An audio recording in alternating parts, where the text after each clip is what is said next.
I think we can get started. So, good morning, everybody. I am Dr. Joanna Cook. I'm the lead investigator of the PREPARE project, and on behalf of the entire PREPARE team, I'd like to welcome you in person and online to our final conference. This conference is the culmination of 18 months of work for our consortium. Today, we will have an opportunity to hear about the status and approaches to working with children from families that have an affiliation to violent extremist organizations in Europe. We will also present the key outputs of our project, including some of the original research, human rights report, and structured professional judgment tool and training we have developed to support this work. But first, for those unfamiliar with PREPARE, let me tell you a little bit about our project. PREPARE stands for Promoting Collaborative Policies of Inclusion Relating to Children of Far-Right and Islamist Parents in Western Europe.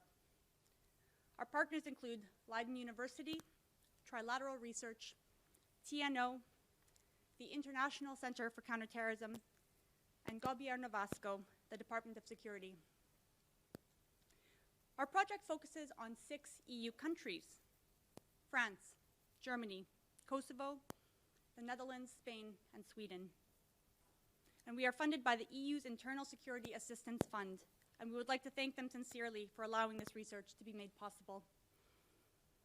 We would also like to thank our ethics advisor, our gender advisor, and our expert advisory team for their support throughout the entire project. So what is PREPARE? PREPARE focuses on what we believe to be an overlooked area around discussions of jihadist travelers, and right-wing violent extremist affiliated persons in Europe. Specifically, we believe the focus is often on adults, and it overlooks the fact that many of these adults have children. And the question for us was, how does this familial affiliation with violent extremism and terrorist movements impact the lives of these children? This is not an insignificant population in Europe. Over 6,600 Europeans, including men, women, and minors, traveled to or were born to ISIS affiliation in Iraq and Syria. Over the last 3 years alone, over 1,500 persons in Europe have been arrested for terrorism-related offenses. So when family members become affiliated with violent extremist and terrorist groups, this has the potential to impact the whole family. Yet this has not yet been systematically examined. How can a child's life be impacted when mom joins a jihadist organization or dad's involved in a far-right movement? For those who work with these families in different capacities, such as social workers, police, mental health professionals, and others, how can they also be better supported to work with these families, and particularly these children? PREPARE focuses on children who are impacted by their family's affiliation with violent extremist and terrorist groups. We do not approach these children as ticking time bombs or as children at risk of radicalization, as popular narratives may suggest. Instead, we focus on their healthy development and how that healthy development might be impacted when they grow up in families where an immediate family member, often a parent, becomes involved in violent extremist and terrorist movements. To determine this, in this last 18 months, we have conducted a systematic literature review. We've interviewed over 30 professionals and persons who grew up in or have otherwise been involved in such families. We conducted 3 co-creation workshops to understand the needs of practitioners working in this space. And we determined that the child's life can be impacted in a myriad of ways. Their relationships with their children, their siblings, and extended family members can be altered. This can include separation if a parent is imprisoned or killed, and cases where family members may also try and protect their children from harm and act as protective factors in that child's life as well. Children can be exposed to new peer groups, educational curriculums, and social spaces, including rallies, camps, or other environments linked to violent extremist ideology. In cases of jihadist travelers, they can be exposed to conflict and camp settings, subjected to child marriage, or even recruited as child soldiers. They can face media scrutiny and stigmatization from their society or from their neighbors who might know about their family's status. We also know that the age and gender of the child is important and will impact how they perceive and experience different aspects of their life. Each family and child we look at has to be considered on a case-by-case basis. No two families are the same, no two children are the same, and they may each be impacted in different ways, each with their own risk and protective factors that impact their healthy development. So based on this research, we have developed a training curriculum and structured professional judgment tool to help professionals ask the right questions and gather the information that they need to best support these families. To be doing this on a case-by-case basis. Now, these were developed as a proof of concept, and we've worked hard with practitioners for the last 18 months, but we're keen to continue to further develop these with you and to implement these products with persons who worked actively in this space. So this is part of what today is all about. We have an exciting program lined up for you today. First, we will speak with investigative journalist Joshua Baker, who has brought international attention to persons who became affiliated with ISIS and the important stories of their children. We will then speak with some of our experts that we have engaged throughout the project from Kosovo, Sweden, and Netherlands, who will speak about current approaches to working with children from violent extremist affiliated families, and also what some of the current strengths and limitations of these practices are. They will be joined alongside Prepare Gender Advisor Dr. Katherine Brown, who will talk about age and gender-related considerations in this space. We will then detail the outputs of Prepare discussed above. And after lunch, attendees here will get a chance to discuss and test these outputs in a hands-on session. Ultimately, we are looking to take these projects forward with you, these products forward with you, and to work with and implement them in national contexts appropriate for each setting. So you can visit our website, www.prepare-project.eu for more information, or to contact us through there. And as always, please do feel free to come speak with any member of our consortium today to see how we can further follow up and work together on this. Today's event, the sessions up here, will be recorded, and for your reference, we will be taking pictures throughout the day. So if you would like to be excluded from pictures, please do make yourself available or identify yourself to one of our photographers, and we can ensure that you're excluded from those. And now, without further ado, I would like to invite our first speaker up, the excellent Joshua Baker.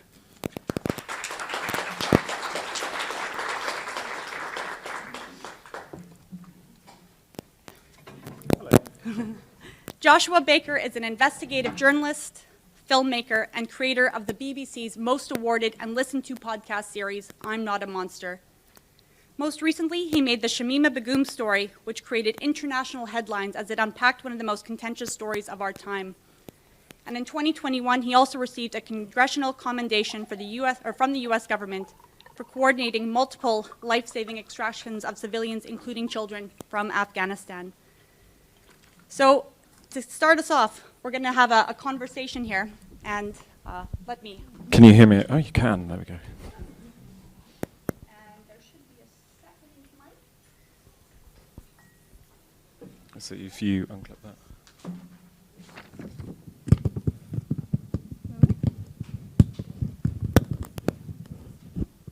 There we go.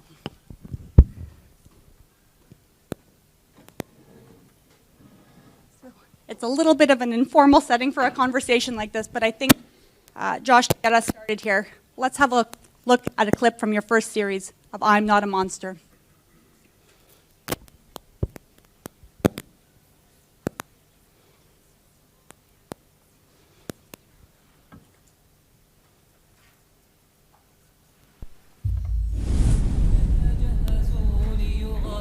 The video made headlines around the world. My message is to Trump, the puppet of the Jews. Allah has promised us victory and He has promised you defeat. This battle is not going to end in Raqqa or Mosul. It's going to end in New Orleans. By the will of Allah, we will have victory.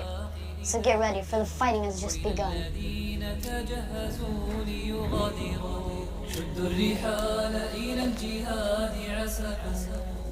It was Musa and his brother that were forcing the kids to do this. Crazy, intense video of this American kid with his Yazidi friends. This would be a great propaganda. The Yazidi friend was Aham, the little boy Sam and Musa had bought as a slave. When I met him, he wanted to show me the video. أنا يوسف نعيش في نفس البيت مثل الأخوة. الرتبة بيني وبين يوسف دين الإسلام. Is that you? Yeah. So ISIS taught you to shoot guns? Yeah, they let me shoot one. They put the gun on here. They said if he told me we're gonna go one he's doing like that me and Yusuf. If we don't talk, he's gonna kill us.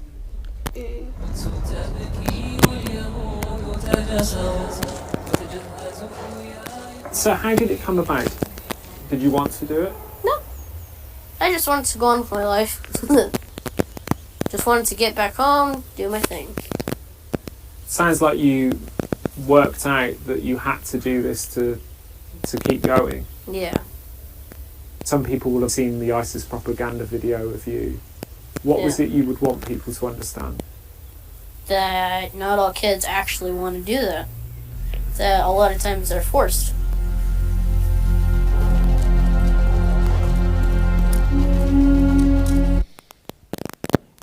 That was a long time ago since I've seen that. Well, your last two podcast series have focused on the topics of families and children who became affiliated with ISIS. First, the Al-Hassani family, about Samantha, Musa, and their 4 children, Matthew, of whom we just saw, and then Shamima Begum, herself a teenager who eventually had and lost 3 children, had 2 miscarriages along the way while in Syria. What interested you about this topic? Can I ask how many people know the podcast series is out of interest? There's a good amount of you. Thank you very much for listening. I'm very grateful. Well, I suppose I came to this in a very non-conventional way. If I do the sort of Shamima Begum, which is actually series 2 first, because it's where it happened chronologically. So in 2015, I was working in a place called East London Mosque. It's a big mosque in London, on something completely unrelated. It was about a documentary about what it's like to be a Muslim in Britain. And during the course of that filming, I became aware that 3 girls from the local community had gone missing. One of them turned out to be Shamima Begum. And that mosque became a focal point for her family, the families of the other girls, and indeed the authorities and the wider community. So as a journalist, I suddenly found myself having this very unique look into an unfolding crisis, which would be the jihadist traveller crisis that would then take hold. And I sort of then followed ISIS stories of radicalisation, stories of extremism for about the next 8 years, until about 2016 actually would be the point where I had the sort of encounter that would lead to this story. So I was embedded with Iraqi special forces in Mosul. Unfortunately, I was hit in a suicide bombing, buried in a collapsing house, broke my back, my head is full of shrapnel, and came away from that back to London. And a contact of mine had heard I'd been injured, and I'd lost sort of touch with him, and he reached out. And this is a contact that's now a very good friend, but he's always got something else to say. So I went to meet him in a posh London hotel and sort of sat in this chair, shuffling about, trying to find the nicest way to sit with a broken back. And we get chatting, and he takes out his mobile phone, sort of unannounced, and he shows me a video. And it's that boy you've just seen, Matthew. It's a different video to that one. And he's essentially trapped in Raqqa, and he's being forced to assemble a suicide belt. So having just lived through a suicide bombing, and then seeing a child being subjected to that, I sort of had a very ideological moment of like, well, I'm going to find this kid. I mean, bear in mind, he's in ISIS territory in Raqqa, the heart of the caliphate. But 7 months later I did, and that sort of then spiraled into series 1, and we would explore what children go through in essence when attached to extremist groups. What surprised you the most when you were focusing on this topic, particularly looking at the role of children vis-a-vis the main characters in your story? I think, how many of you are familiar with Al-Hol camp in Syria? Again, so a lot of you. So the most surprising thing for me in all these years has been Al-Hol camp. I mean, I'm sure you're all aware it's an exceptionally dangerous place. The last time I was there, over a 5-day period, there were 4 murders, including 1 decapitation. So it's in a very violent place. But that's less surprising than the children that are actually contained within the foreigners section. And my team and I went in on my birthday, believe it or not, odd place to spend your birthday. But going in and seeing children, probably, I don't know how many, 10, 20, 30, 40, 50 kids, no older than sort of 10 years old, and seeing them from so many different nationalities caught up in an environment where essentially the dominant ideology is one of extremism, and you have 8-year-old children who know what a coalition is, right? I remember one child saying to me, "The coalition killed my father, you're part of the coalition," and their concept of the outside world being so limited to the foreigners are the oppressors, they are the people that come in and harm us. And I think there was a particular moment where I had a camera and I was trying to talk to a child. He must have been no older than 5 years old. He was fascinated by the fact I had this camera, but he also simultaneously wanted to stab me. So he had a long pin in his hand like this, and he was clutching it really hard. And I was trying to engage with him and talk to him and kneel down, and he couldn't work out whether to see me as a sort of a human being in a way, as someone similar to him, and to put the pin down, or to see me as, a kafar, an infidel, and attack me. And it was really interesting to see in this one child this juxtaposed ideology of what do I do, where do I sit, do I trust this person, don't I trust this person, is he the enemy, isn't he? And I think to round that off, what it shows is that you have this environment where you have children who are children, but the dominant ideology around them is making it harder and harder for them to connect with the outside world, which poses a long-term threat and risk. Let's have a quick look at one of your videos from Al Hol camp. And there's a lot of confusion. What do we do next? All of these ISIS people are in detention now. What happens if you leave all these people out there? The deprivation of citizenship, the leaving them over there, that's all easy enough. But actually that in and of itself isn't a solution. This is a tinderbox. It will ignite again at any moment. And suddenly we're going to get sucked back in.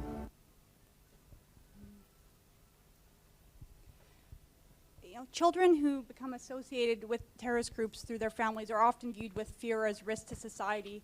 But as we just saw with Matthew, often they aren't just children who have been pulled into these extraordinary circumstances, but can you discuss some of your own experiences interacting and working with some of these children and families in particular? Yeah, totally. I think there's a whole question about how we do threat assessment, right? And understanding the environmental factors that these kids are in is absolutely key to that, whether they're in Al Hol camp or whether they are in families in European countries.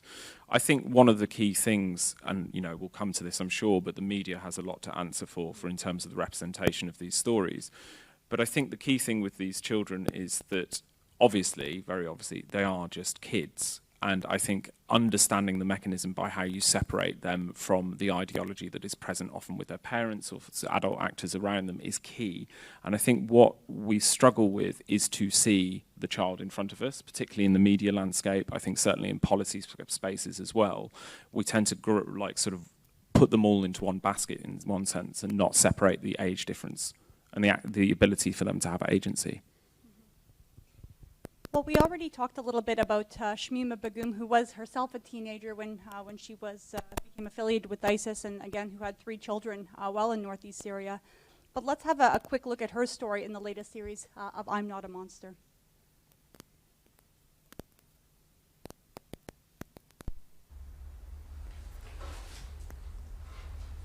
I'm curious about how you think people perceive you. As a danger, as a risk, as a potential risk to them, to their safety, to their way of living.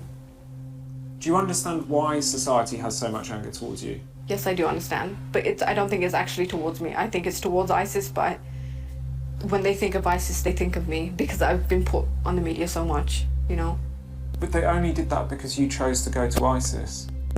But what was there to obsess over? We went to ISIS, that was it. It was over. They just wanted to continue the story because it was a story. It was the big story. But you do accept that you did join a terrorist group? Yes. I did. 3 friends stride confidently through Gatwick Airport, heading to war-torn Syria. Hundreds and hundreds of Western Muslims have been attracted to this death cult.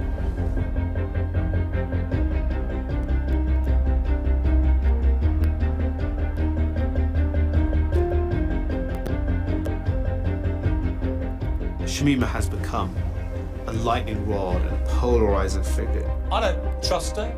I think she's dangerous. I think she's radicalized. Was she trafficked? Was she groomed?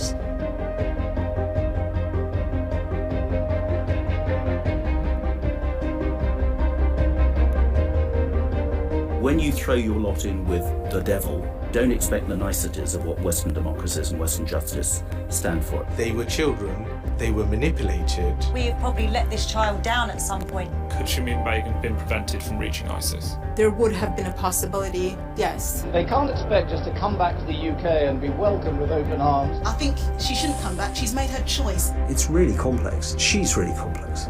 She was radicalised here. It's our mess and we should clear it up. The runaway ISIS bride has had her British citizenship revoked. If you did know what I knew, you would have made exactly the same decision. Of that, I have no doubt.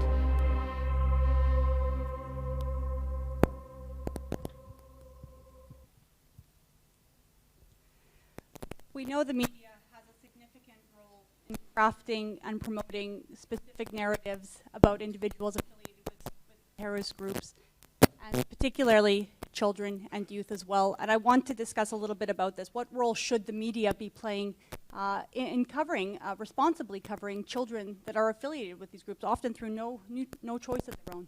I mean, totally. I think when we think about media, we have to think about it in a much finer detail. We tend to think about media as this all-encompassing thing, but if you think about the media landscape, if you are a print journalist, you maybe have 500 words, 1,000 if you're lucky, to explain something very complex. You also have very grabby headlines, right? If you do news, you have a 5 to 10 minute package if you're lucky, again, to contextualize something very important, very contentious.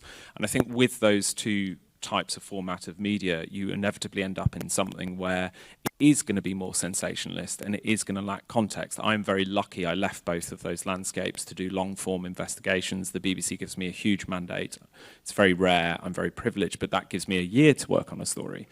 And I think there's a couple of things here. I'm sure many of you in this room will engage with the media at points, or the media will come to you with work. And I think it's about understanding the landscape to which you're engaging with, like what is the format of the journalist, what is the work that they're doing.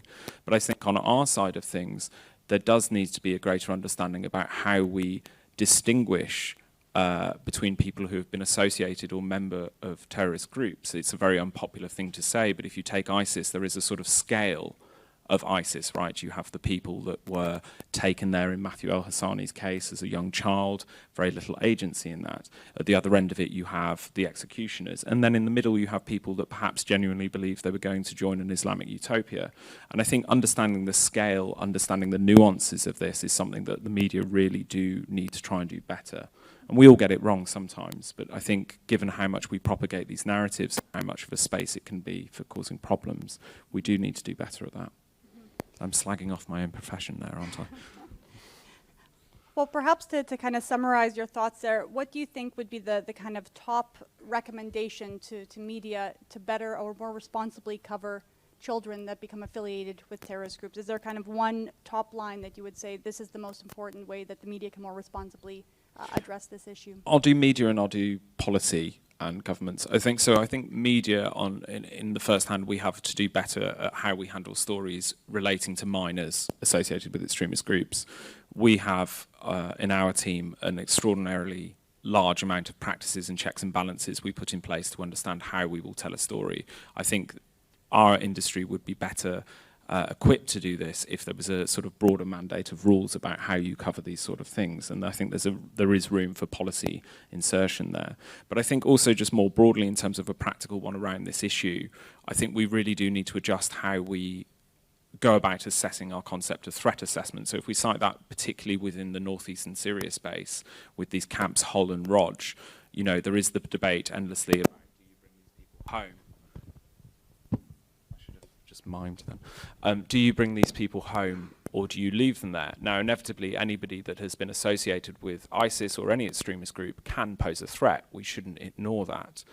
But the notion that that threat is greater than, say, leaving them out there, some of the destabilizing factors we see when you leave people from extremist groups in these environments or associated with extremist groups tends to go on, history tells us this, and have a far greater impact than engaging with the issue firsthand and dealing with it then and there.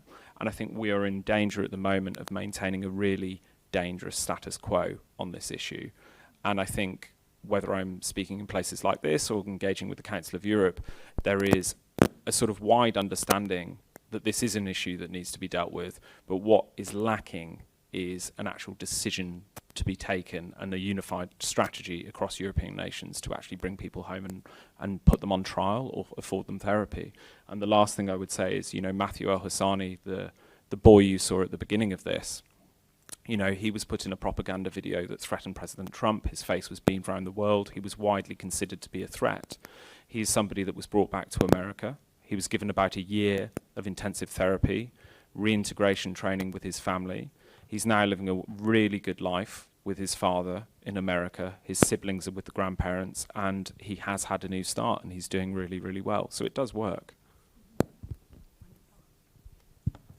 We do have an opportunity now to open up some questions to the audience. So it's a great opportunity to speak with Joshua Baker about his work or about how the media approaches children. So please. Ask me anything if you'd like to. Hello.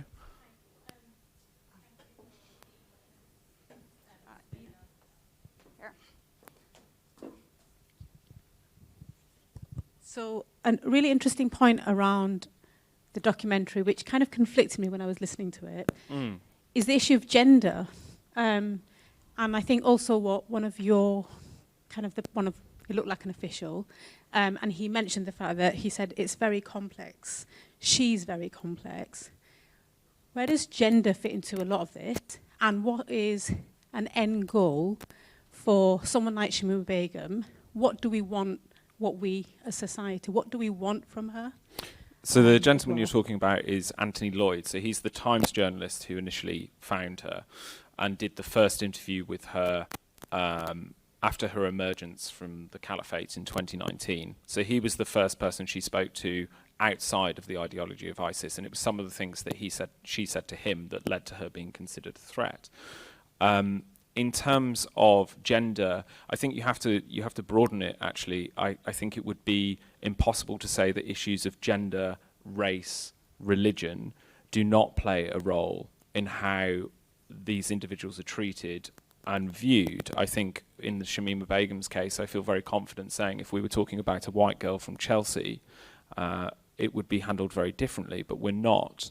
And I think that plays into a wider thing, particularly, I can obviously talk about it better from a British context, but Britain has for a long time, particularly in 2015 when Shamima left, been going through a sort of identity crisis about how we interact with these communities, how we understand minorities in our country and the role that they play. And those issues are still very much unresolved. So when you fast forward to today, these issues and these undertones are still very much in play and influence the decision making. As for what should happen to Shamima Begum, I'm not really allowed to have an opinion on that. But what I can say is pretty much what I said earlier about threat assessment. You know, I have spoken to many members of the intelligence community, the military, who are serving and non-serving, about this issue of leaving people like Shamima Begum and the thousands like her in these camps in Syria. And the consistent theme that comes back is this is a ticking bomb. It is something that's going to come back to bite us. I think what's different about this now, just to bring it back to children, I think historically, you know, whether it's Camp Booker in Iraq in 2003 or Guantanamo Bay, we didn't typically see children being detained in that way. What we're seeing here is worrying, because those kids I mentioned in Al Hol, fast forward 10 years from now, and they have no concept of our ideology, our way of being, or the world outside the camp. That means there's a process of de-radicalization. That common language between us is far removed. So I think that action needs to be taken, basically. But I think you're still viewing it from a kind of a security lens as such, right? So as a threat. And I think the complexities, so I think you talked about Matthew El-Hassani and the fact that he was considered to be a threat, and then there were opportunities that were provided. And I think gender is important in all of this, because I think it's predominantly men who are interviewing and providing that gaze of how we view women and girls, for example. And there is a way, so my question around what do we want the outcome to be? Nothing is going to be sufficient. I think we live in, and it's not criticism, it's just how it is. It's just the fact that it's almost like even if the end goal is that she ends up killing herself, there will still not be a reflection on the conversations that we're still having, because it will continue in that cycle as well. So I feel there's a thirst from us as viewers and listeners in terms of what we want from her, whatever that looks like, and whatever that story may or may not be, but at the same time, those questions are not explored as well. So it's not, I'm just framing it in a different way from probably kind of in a way of gender that's not looked at. There's things around kind of race that's also looked at within this from minority ethnic communities as well, in the sense of proportionality and disproportionality of treatment as well. Totally, and I think, look, it is, the Shamima Begum story, particularly in a British context, is unique in a way, simply because of the amount of media coverage it's been given. So, 2019, it was the most read story in the country. And what we found, I think this comes where we will have mutual ground, is what we found when we reviewed a lot of the media before we started on this that had been written or produced. We went through more than 10,000 articles. It's simply an awful lot had been said, but very little was known about what had actually happened. And so where I'm going with this, I think when you look at these topics and these stories, you really have to put a lot of effort into looking at the context. And the context is so often removed, be that in relation to things like gender, race, religion, security, whatever we want to talk about it. The context is missing, and that is a symptom of how the news media typically works. Hello. Hi, I'm Julia Moshkevich from Trilateral Research, one of the partners on the project. As you know, it's a European project. We're looking at different countries. And I think we have a fairly good grasp of the different legislations and policies. But I was wondering, from your perspective, and having been in the camps and so on, what are you seeing about the different countries, whether European or also with America, and the kind of attitude towards the children? And is there like a good practice example in terms of a country who is doing things well? I can make some reductive generalizations. So I would say America has been largely quite good on engaging this issue, repatriations, but also, in essence, engaging with partners, international partners, to essentially try to move the dialogue along. And a friend of mine was at a conference recently with some members of the State Department and so on and so forth, and it seems that attitude is still there. I think European countries broadly, I would say, do a better job than the UK. I think the UK is very much in a position currently where it is not something we really have a policy for dealing with it, and it's very much, it's not our problem, leave them over there. And the difficulty is that nations, be that whether it's the UK, Canada, or what have you, there is no compulsion under international law to repatriate, right? So I think there is, while European nations are doing better, we all face this issue, no matter where we're from, about the mechanisms legally are perhaps not there to deal with this issue. It is an issue that is relatively new in terms of this concept of repatriation, leaving them there, what do we do? And I think the frameworks need to be put in place to enable action to be taken, basically.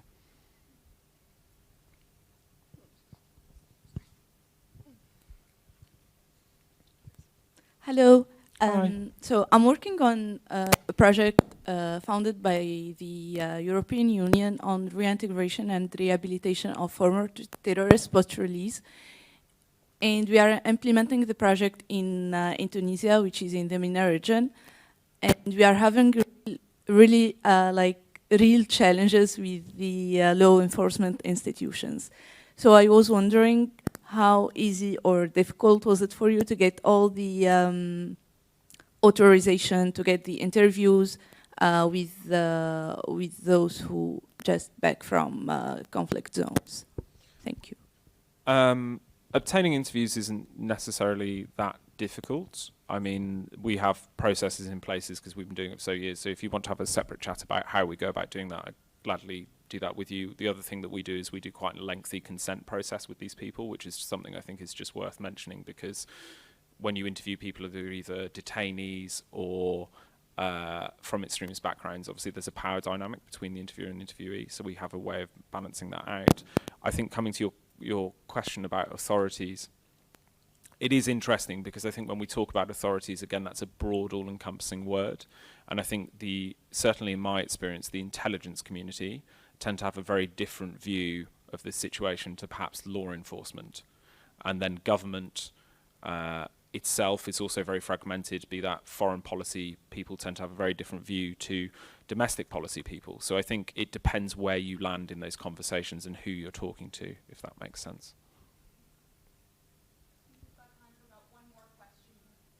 Hello.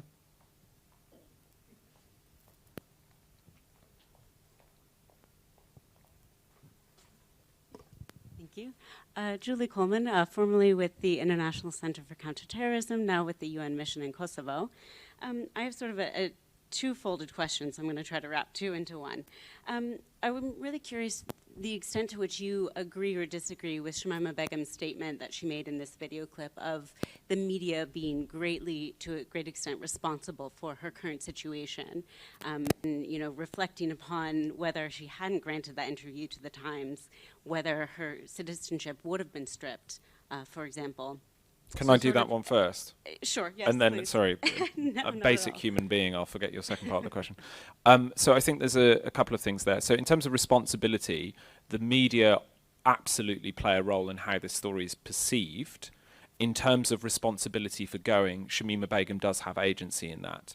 But then you have to start a conversation about radicalization, grooming, trafficking, all of those things. So it's a very complex thing. So when it comes to the question of who is responsible, there is no one element. There are multiple things coming together here. There are also multiple missed opportunities to prevent Shamima Begum from reaching Syria. She was taken to Syria by a Canadian spy as part of an intelligence operation, which we exposed.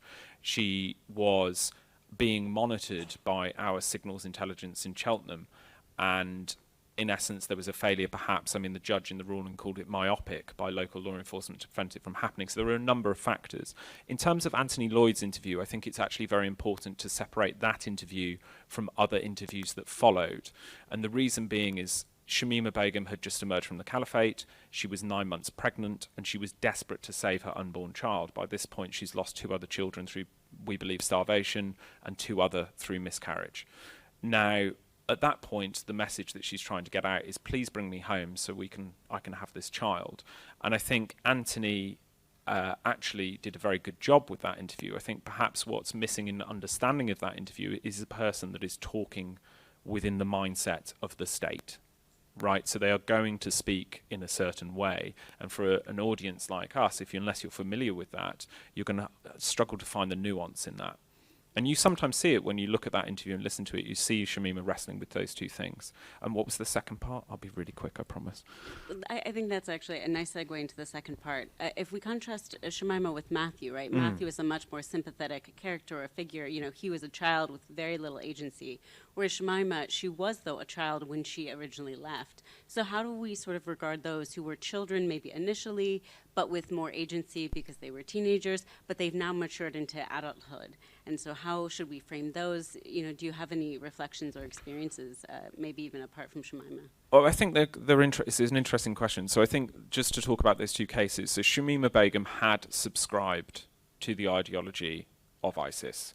She'd done that for a number of reasons, but largely because her best mate was there and influencing her. There are also societal factors, as I mentioned earlier, about how we treat migrants in Britain. Matthew seemingly never subscribed to that ideology, but engaged with it in a way through survival. In essence, he's possibly one of the most emotionally astute people I've ever met. He can read a room, he understands dynamics of power between people, and his methodology of engaging with it was one of survival. So I think when you look at the two, you have to see two very different mindsets. One that was about, I have to endure this, the other was like, I'm actively subscribing to this. Regardless of that, I think the end result of how we treat these people and how we put in place policies, de-radicalization, I think therapy is essential, it works for Matthew, has to be unified, if that makes sense. Did that answer your question? Yeah, I think so. Thank you. That's right.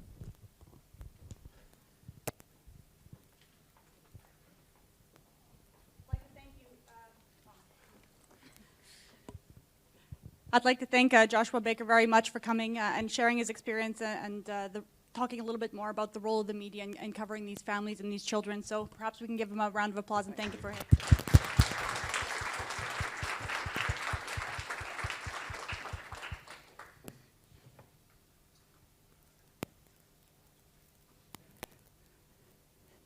So we've now had a chance to speak a little bit about the role of the media in covering these families and how they frame the stories of these children. And we're now going to have a chance to speak to some of our participants who have helped shape this project from the get-go and really hear a little bit more about what's happening at a country level across Europe in terms of the status of programs working with children who come from violent extremist affiliated families. So up to the stage, I will invite in just one moment here, Beatrice Eriksson, who is a social worker and co-founder of the non-governmental children's rights organization, Repatriate the Children. They operate with 3 autonomous national branches in Denmark, the US, and Sweden.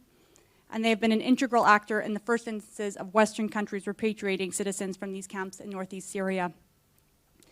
Our second speaker on the panel will be Vebi Mujku, who is the director of social work in Pristina and Kosovo. He's been engaged in child protection since 2000, and CSW is a public institution which provides more than 90 services for more than 70 types of clients, including working with those repatriated from northeast Syria. Our third speaker will be Yanthe Gunther, who is a behavioral scientist in Jeugdbescherming West, a certified organization in the Netherlands which executes child protection measures given by the court. And this organization is now the national body which executes protection measures for all Dutch returnee children.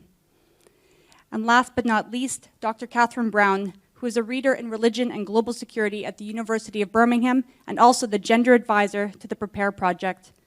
She's worked actively on the topic of European women and minors returning from Iraq and Syria, and with bodies such as UNDP, UN Women, and UNOCT on these issues.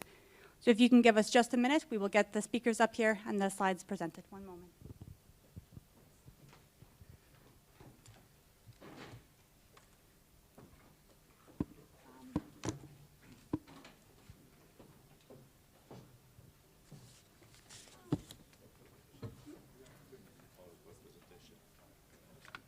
Yeah, that's fine, as you prefer. Okay, so we've got Beatrice. And you've got a PowerPoint, right? No. Nope. Okay, then I'm going to hand off the mic to you like this. And PowerPoint? No PowerPoint. Fantastic. No. So I think I had, you can speak in whichever order you'd like. If you want to just go down the table, that's also fine.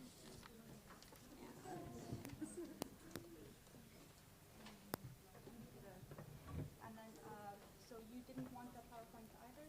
And then, Catherine, this is going to make my life so much simpler. You just could have said so. 7 minutes. Pour you a glass of water.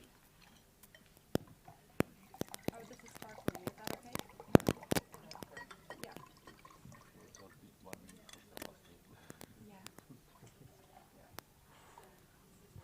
So I'll let you each just kind of do your presentation and save all the questions for the end, and then I'll just direct the questions from the audience to you. And then I got your water. Great. I will.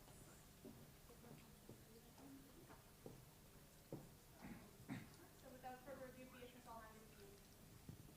Thank you so much, Dr. Cook, and thank you all for being here today. So in Sweden, the approach to work with children growing up in families affiliated with violent extremism interlinks with the ordinary Swedish welfare system, where the public sector and the municipal social services agencies, including child protection units, would be responsible to assess and also work on these cases if the child is considered to be at risk. And the strength with this approach is that it offers a range of social programs, and there's a lot of support mechanisms within the Swedish society. However, the limitations with this approach is that there's often a lack of contextual understanding, as we just heard Josh talking about, of the child's situation and specific needs that would adhere coming from living in the environment of violent extremism. And this would result in that the programs for the children and the assessments and interventions for the children and the family wouldn't be so accurate at all times, not so spot on. And here I think it's important to bear in mind the do no harm principle when assessing the work with these families. And I want to take the specific case of children of parents who traveled to Syria and Iraq and lived under ISIS rule as an example and how Sweden has handled this case. Initially, the Swedish government were reluctant to do anything to deal with this issue, basically leaving children stranded in Al-Hol and Rosh camp. After a major struggle from their grandfather, Patricio Galvez, he managed to convince the Swedish government that he should be able to bring his 7 orphaned grandchildren back home to Sweden from Al-Hol, and this occurred in May 2019. But after that, the Swedish government lingered almost 2.5 years before the next repatriations would take place. And through this perspective, Sweden could have enabled a safe environment for children at deep risk, but choose to let them remain in a high-threat environment for several years, although it was known that the children were staying in camps where there were a range of people living populated in a very small area, including ISIS sympathizers within these closed camps that could potentially have a negative impact on the children. And here I think it's important to note how the mothers of children have played a significant role in protecting children from being influenced and impacted by the violent ideology when the society and government did actually not protect them. But after a policy change, the Swedish government did start repatriating remaining children along with their mothers. So it's been in 5 instances that Sweden brought home 12 women and 23 children between September 21 and May 22. And when the families arrived back in Sweden, initially they were met by multiple authorities. Children and mothers were separated from each other. The mothers were taken into police custody to be questioned, while the children were taken into social services custody. And these separations at the airport occurred in a very dramatic way, where children were screaming and crying. One child threw up from the fear, and he expressed he was afraid that his mother would never be able to find him again. All children ranging in age from 3 to 10 when returned responded to these separations with anxiety and symptoms of depression. And the mothers were detained only for 1 day before they were released, though in all but one case, it took up to weeks or months, up to 6 months in one case, before they were reunited. Still, there is a couple of cases where the children and mother are still not reunited, even though the mothers are not suspected for any crime. In Sweden, we didn't have laws neither to prevent people from traveling there, nor to, by default, prosecute them coming back. And also, mothers are fully distancing themselves from ISIS or any violent ideology. And the reason for this very varying treatment of the children is that there has not been a national approach, but rather that every municipality in Sweden decides over their own municipal citizens, and all families come from different locations. So that means that every child has been assessed and put in programs according to the politics and the assessments done in that specific municipality. And a lesson learned here for receiving authorities, I think, is that when the children arrive back in the country, everything is new to them. It becomes like a crisis-like experience as they are thrust into a new reality. And as the children firstly have suffered in the war, in the so-called caliphate, and more recently in the prison camps in northeast Syria, we've analyzed that part of the process of resettlement back in Sweden has been cause of further trauma for the children, and there has been practices from authorities that have caused delays in the reintegration and recovery process for the children. Because if a child is separated from its caregiver, from its only source of safety actually, there is an increased risk of reinforcing the child's trauma and spurring more anxiety and insecurity. Then obviously if the child would be at a true risk remaining with the mother, the child needs to be protected. That goes without saying, I think. We have learned that a multi-agency collaboration between relevant authorities and civil society organizations, including faith communities, with a contextual understanding is a component to successfully plan and implement a holistic approach to assess and meet the needs of the families and to prevent further radicalization. And this would include contributing to the families' access to support aimed at empowering their emotional, their social, psychological, and in this case also theological resilience. We have also noted that the reintegration and rehabilitation have a higher likelihood of success when there is a holistic approach that fully accounts for the child's well-being and development, and where the repatriated individuals, their extended family members and other key persons in the child's life are included in the planning, people that will remain in the child's life long after the professionals have finished their programs. And such involvement would keep families together, avoid new separations, create stability for the child, and would promote a favorable psychological recovery. Something that has been truly valuable for the children in this process is to let them start preschool and school as soon as possible, for them to have another arena for development, normality, and social activities. Lastly, I want to conclude to say that it's going well for the children. And their mothers, actually.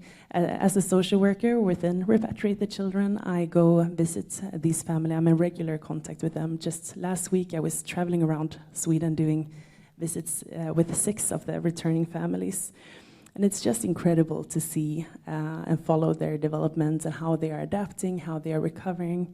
As one relative of returning children recently reflected on their situation, he said, "It's almost like the children are trying to catch up with everything they have missed.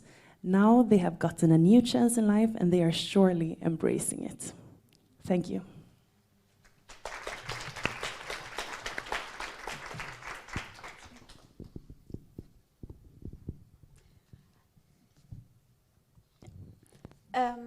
Good afternoon in this, I think. So my name is Yanthe Gunther. I work at the Youth Protection. I will use the English name or the English translation because the Dutch word is really not pronounceable in English. So I'm going to tell you something about the Dutch approach for the returnee children. So in the Netherlands, we are the national body to supervise all the returnee children across the country. So the Netherlands has chosen to centralize this. We have about 75 returnee children at this moment and about 25 mothers. And all the 25 mothers are detained at this moment. Well, minus one, she has been suspended from detention. However, most of the women that have been returned are detained. So the majority of the children that were repatriated by the government were repatriated due to a court order so that the mothers could join their own trial. So this was actually the reason why the Netherlands repatriated these children from Syria and these mothers. They are all being suspected for joining a terrorist organization, so that's why they were detained right away. There is a difference. We have children that were repatriated in a large group, and there are also a couple of children returned that were that went to the consulate, but then the mothers with the children to the consulate, and they could come back that way to the Netherlands. But most of them were repatriated in a big group, which meant for the children that the group came back at the airport with a flight. The last one we had was a big flight with 12 women, 28 children. And since the women were detained right away, we had a really traumatic repatriation, because at the airport the children were separated from their mothers, which you all can imagine was very chaotic, a lot of tears, a lot of chaos. So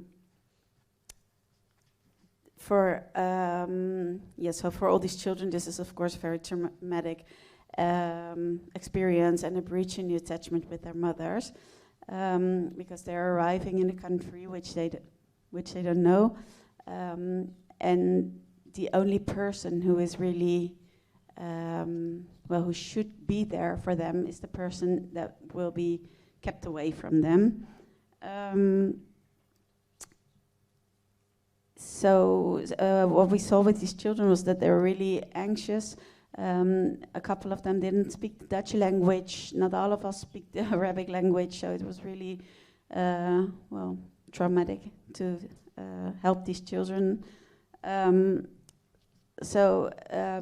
happened to these children in the Netherlands? We started the National Advisory Board for minor returnees, and in this board or this team there were specialists like psychologists, like foster care was in it, behavioral scientists, district attorneys, and this specialized team was set up to monitor these children. What we did, for instance, was placing these children directly at Family Network. There were investigations about these families, whether they were capable, and that was how we started these cases. However, at the moment we did that, sorry, kind of lost for words. We used to do that, but we saw that it really didn't work out, because these children were really acting out in behavior, and they were really it was very hard for the family members to deal with these children, because they were acting out so much. They were really traumatized. These families had an emotional bond with these children. They just wanted to cuddle these children and just wanted to be warm and loving, but not being able to give them the boundaries that children also do need. So they, it just didn't go very well. It collapsed, and then they couldn't take care of these children anymore, which made that we made a decision to put them in a 3-month observation. So professional caregivers or professional social workers could work with these children, could see what these children needed, and the national advisory team would send screeners to see what these children needed, and then we could come together and see, okay, who is this child, what does this child need, and what does it need from a caregiver, and how can we help a potential caregiver to give the child what's needed. Let's see.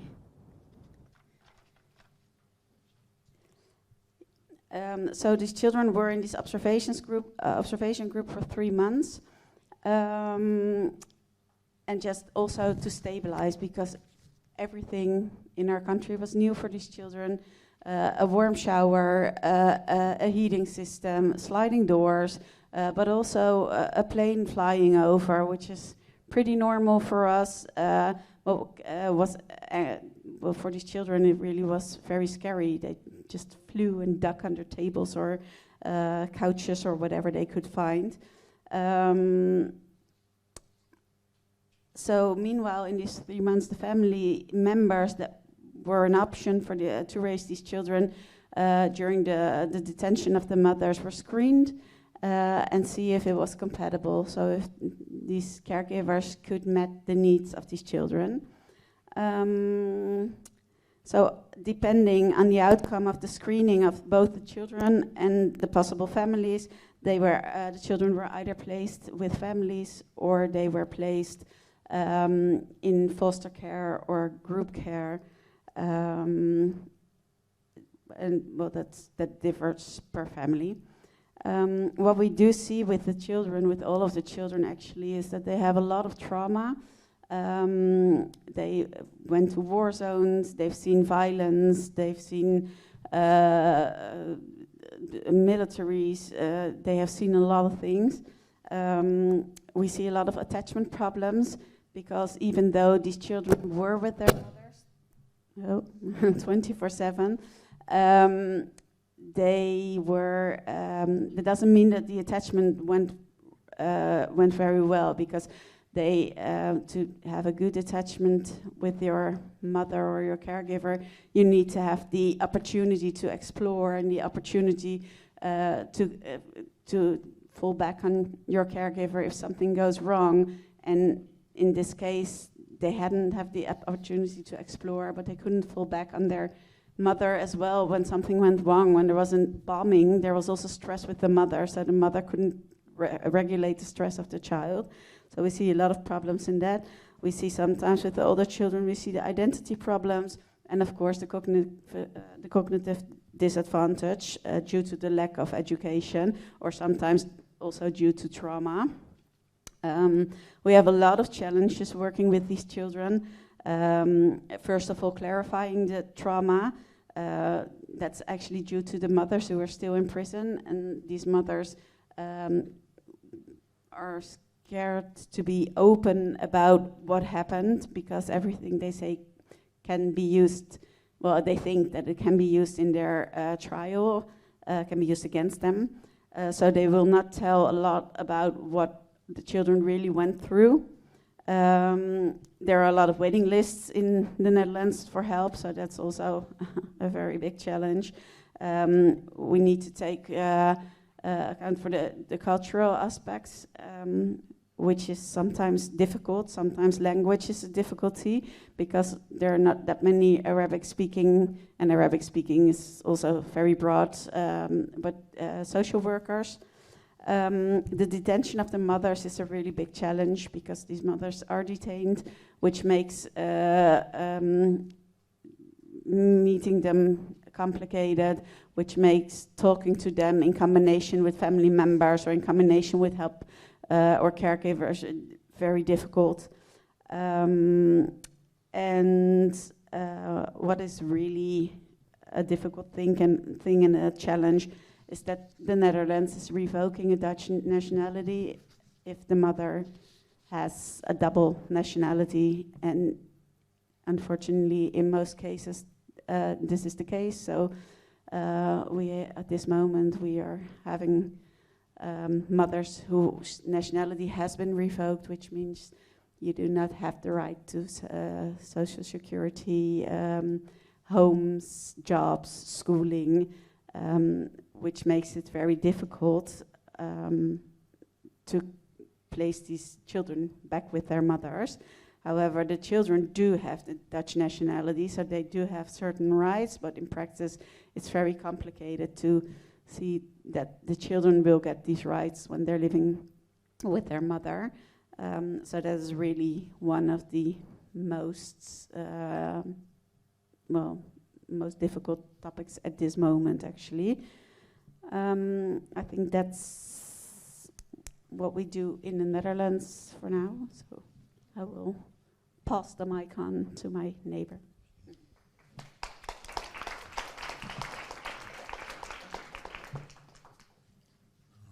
Thank you very much.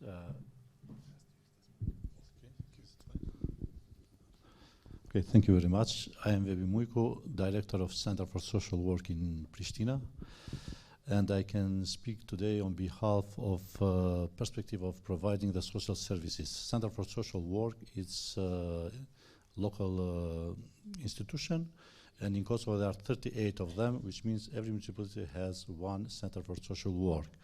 Really, we have a lot of information to share with you, but I can be focused only on work, what we do within our institution, which is public institution, and responsibility for providing the services for all citizens. We have a different type of clients, because we name the clients, and in our institution we have like 74 types of clients which are receiving services, social service within a center.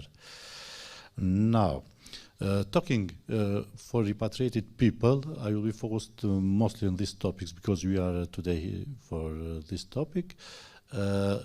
We intervene from the first moment.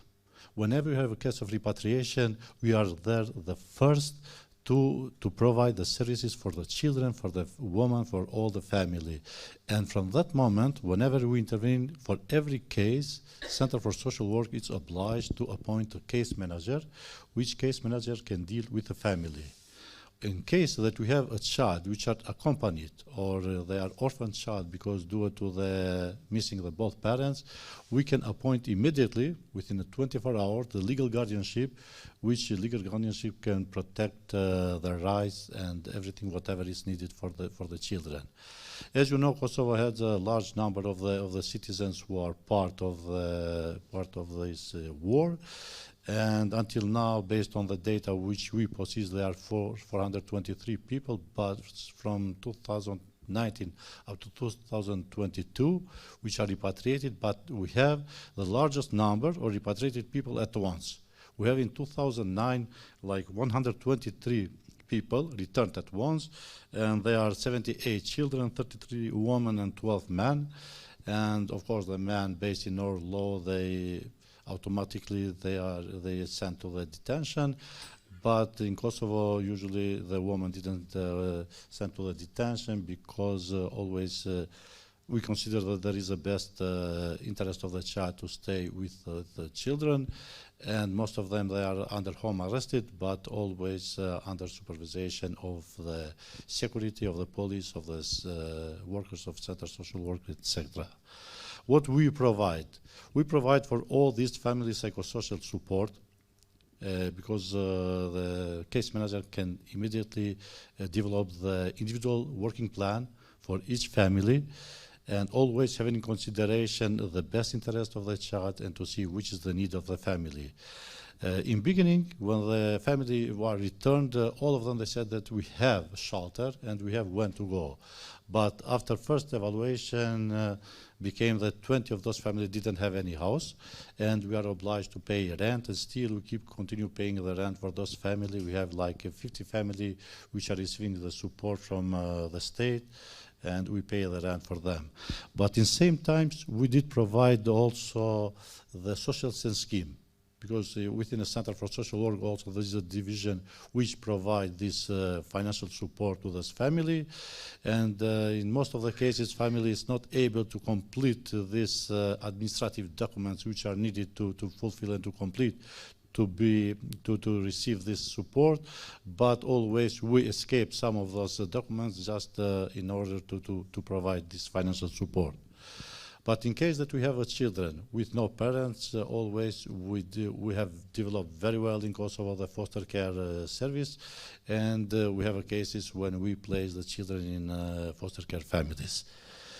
What else we do? We have cases when the children are not registered at all. They don't have any birth certificate, and we are also obliged within our institution to do registration of these children to the civil registration.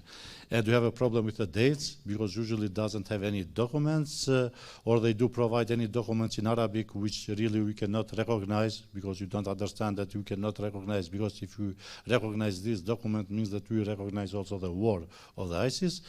And we take a date when the mother can show which is approximately date.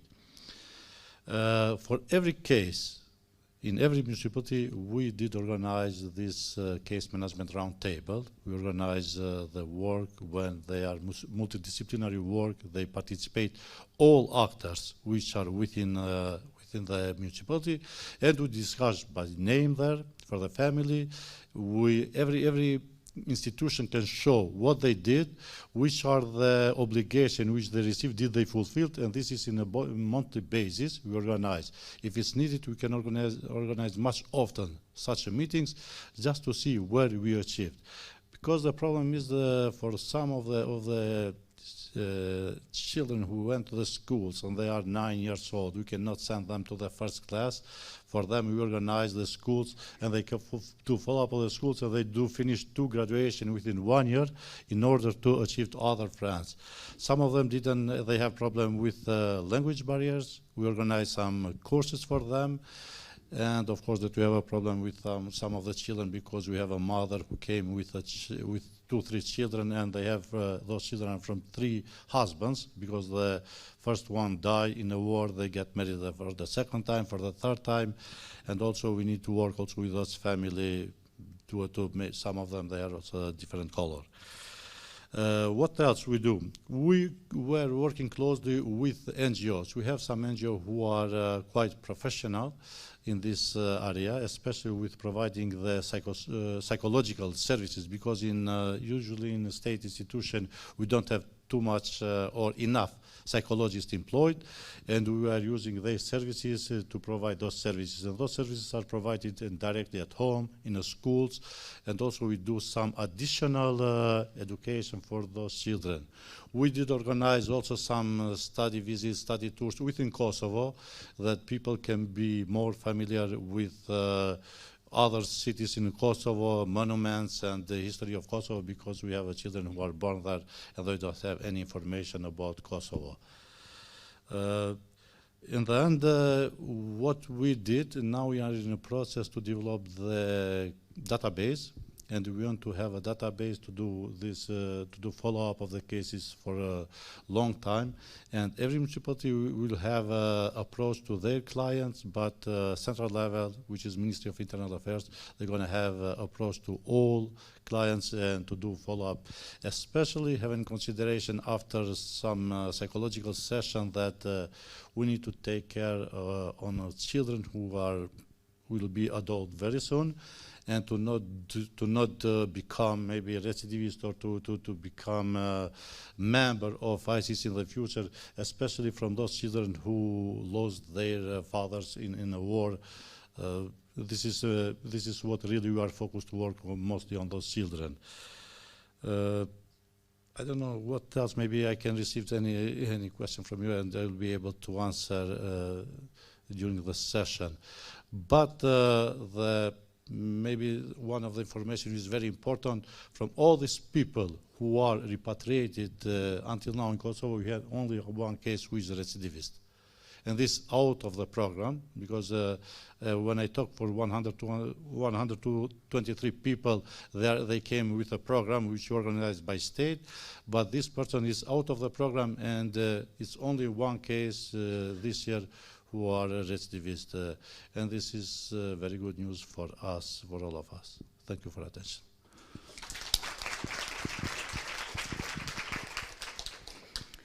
Thank you so much all for listening, and I'm going to shift gear a little bit, not talking so much from a practitioner perspective, although I have been working in Uzbekistan with practitioners about how they are repatriating some 500 families, and that's over 1,000 individuals, so it's a slightly different scale, but still very pertinent. But what I'd like to talk to you about is actually to bring home some of the identity factors that we might wish to take into consideration when we look at the repatriation, rehabilitation, and reintegration processes for children. I think internationally there are some tensions that have still not yet been resolved about how we respond to children returning from conflict zones, and whether we see them just generically as vulnerable categories. Right? These are just vulnerable children, and they should be therefore just treated within our regular social working processes and so on. But this does come with its challenges because, as has already been said, the context and the unique traumas that these children have experienced is often hidden under this generic category of vulnerable children. But the other categories that get hidden in the way that we discuss and the way we frame our rehabilitation and reintegration programs are those of gender, race, and age. most of my work is about focusing on issues of gender, but I think here we need to be really mindful as well of issues of age and race. The first reason for this is that understanding these identity factors helps us understand the experiences of the children while they're in the conflict zone. We tend to think of the children as a homogeneous block, and then individuals, right, as, oh, we do a case-by-case basis. But this can be problematic if we only have these two kind of poles to work within, because actually we don't necessarily fund the right kinds of resources or processes necessary, especially when looking at issues of gender and race. We've already heard, for example, that there aren't necessarily enough practitioners who can speak the relevant dialects in Iraq and Syria that the children themselves speak. This is an issue about ourselves. But we also know that many of our theories about trauma are informed by men's experiences, not women's and girls'. This can often mean that women and girls, that they don't present in a way that we recognize, right? They don't act out in the way that is expected. The mothers may in fact present as very well-adjusted individuals because they are so focused on ensuring their children are not taken away from them. The girls, for example, may not actually feel comfortable talking in public spaces, may not actually present their trauma in a way that we are conditioned to expect because of the way we are trained in our own professions. So in fact, it brings up an understanding of the experiences of the children, boys and girls, as they are repatriated, as they are rehabilitated and reintegrated into our societies. It tells us about ourselves as well as about them. But also their experiences within the conflict zone vary according to age and gender as well as race, right? ISIS have put forward a very dominant narrative that they didn't care about race. It's really not true. They cared a lot. And the experiences of your color and how closely affiliated you were to the Middle East mattered in how much treatment, how well treated you were, what support your family got within the conflict zones of of Iraq and Syria. But also age really matters, right? As well as gender. We tend to think about the bonds, and I thought it was really refreshing to hear that actually some of the bonds between mothers and children are not as we might imagine them to be. For young boys, many of them were separated from their mothers through the conflict zone. They were separated either forcefully through ISIS or through trying to run away, being captured and smuggled, being re-traumatized in the detention camps, and being expected also to hold roles of adulthood, to be the breadwinner, to be the leader of the family, not to be a child. Their experiences are quite different to some of the younger girls, for example, who never went to school, who were incredibly attached to their mothers, who were being trained in very isolated ways. But this doesn't mean they didn't experience trauma, right? It's a different kind of trauma. But also, that question of age as well as gender really reflects on us as well, because we need to ask the very pertinent question about why it is that we are much more willing to repatriate, rehabilitate, and reintegrate young children, but teenage boys in particular, especially those on the cusp of adulthood, are being left in the detention centers because we presume that they are necessarily risky because of our stereotypes about young boys. So it's also reflecting on our society's assumptions about deviancy and risky behavior in young boys, but it's magnified because they're seen only through that risky lens. So understanding gender helps understand the children, but also helps us understand our response and who we are in delivering that response. The issue of race and understanding that response, I would also point out, is a problem where we separate the children, but also the assumption that the mothers can always act in the best interest of the children. There's a conflict there as well that we need to work through. But for those children where we do think about separation, are there sufficient numbers of foster families or families who are willing to adopt children? Are the extended families able to adopt children who have similar racial and ethnic backgrounds of those children? We know in many European countries that they are often have harder journeys being authorized to become foster parents, and we need to really reflect on that as a society as part of these programs. And this is my final point, that we tend to think of rehabilitation, reintegration of children from conflict zones and of their parents in some countries in isolation to the wider countering and preventing violent extremism. Now, I recognize the word prevent in the UK context is a toxic word, and that's very UK specific, I realize that. But we need to think about how are the societies themselves, the communities, able to respond and facilitate the long-term reintegration and rehabilitation of those families and children. What support are we giving them so that they do not fear the state and its surveillance, so that they have the skills and the resilience, and so that they don't also feel threatened by those families and the children, and also so that they don't begrudge them the extra support that they seem to be giving. We know in some cases where the identity of the children has been revealed and they're seen to be getting extra support and extra help, and yet there are other vulnerable children who don't seem to get that, and it causes tension and friction in communities. So we cannot take this, as much as it's a great start, in isolation. It has to be taken in the round. And understanding gender, age, and race has got to be crucial to that. And looking at ourselves and how we process will also then help us understand what our measure of success is. I sometimes ask people, why do we counter terrorism? Why? It seems a really obvious question, right? Because terrorism is bad. But there is a deeper question about what is the goal? At what point do these children, the boys and girls, do they become merely Dutch or Kosovan, British? At what point do they exit the program? What are our measures for that? And are they appropriate for their age, for their experiences? And also, what is the goal for our society when we look towards that end? What kind of society do we want them exiting into? And how can we build that into our programming? And that is a broader task and possibly not one we can answer today. But unless we have a gender-aware, an age and race-aware set of goals and outcomes for our programs, in fact, I think our individual efforts will necessarily fall short. And I wanted to end on something positive, and I've realized that I've not. I blame the fact that I was up at 4 this morning getting the train. So I'll stop there. Thank you.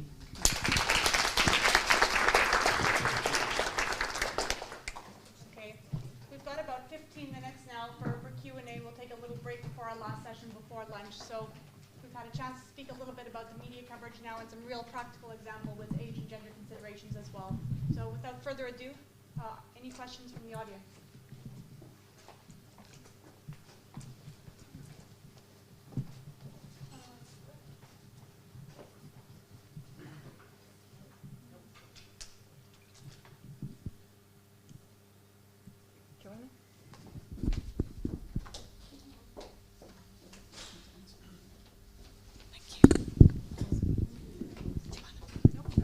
There we go. We're having some mic issues today. Hello, my name is Tara Shepherd-Lonco. I'm from Canada. I'm also a former extremist and was participant in the Prepare study. I'm also a therapist that has worked to help families and divert them from violent extremism. And I'm a PhD candidate doing some research on violent extremism in North America and what are ways to build peace. So my first question is for Beatrice, if I may call you that. I really appreciate the efforts in Sweden. When I did some research in the United Kingdom, many of the NGO participants I spoke to, as well as former extremists and victims of terrorism, said it was really important to engage local politicians to really help them see returnees or formers as human, and really see what the NGOs and the child protection services and the multi-partner services were doing on the ground in order to realize that the political engagement and the political process to assist these families was really, really important, that the political systems are really important. You mentioned the municipal differences, so I was just curious how much your program tries to engage politicians to influence policy and really help humanize and better serve these families. And then Catherine, my quick question was whether you also factor in class. So in the case of my family, my siblings who had a lot of money were treated quite differently from the leader versus the individuals in my family who had less money. And when I did the UK research, the same, families were lured to ISIS through promise of a watch or a job, as well as some young people were lured because they felt really ignored by their really wealthy working parents, so they wanted to get a sense of connection through ISIS. So, sorry, those are two questions in one. Thank you so much for the questions, really good questions actually.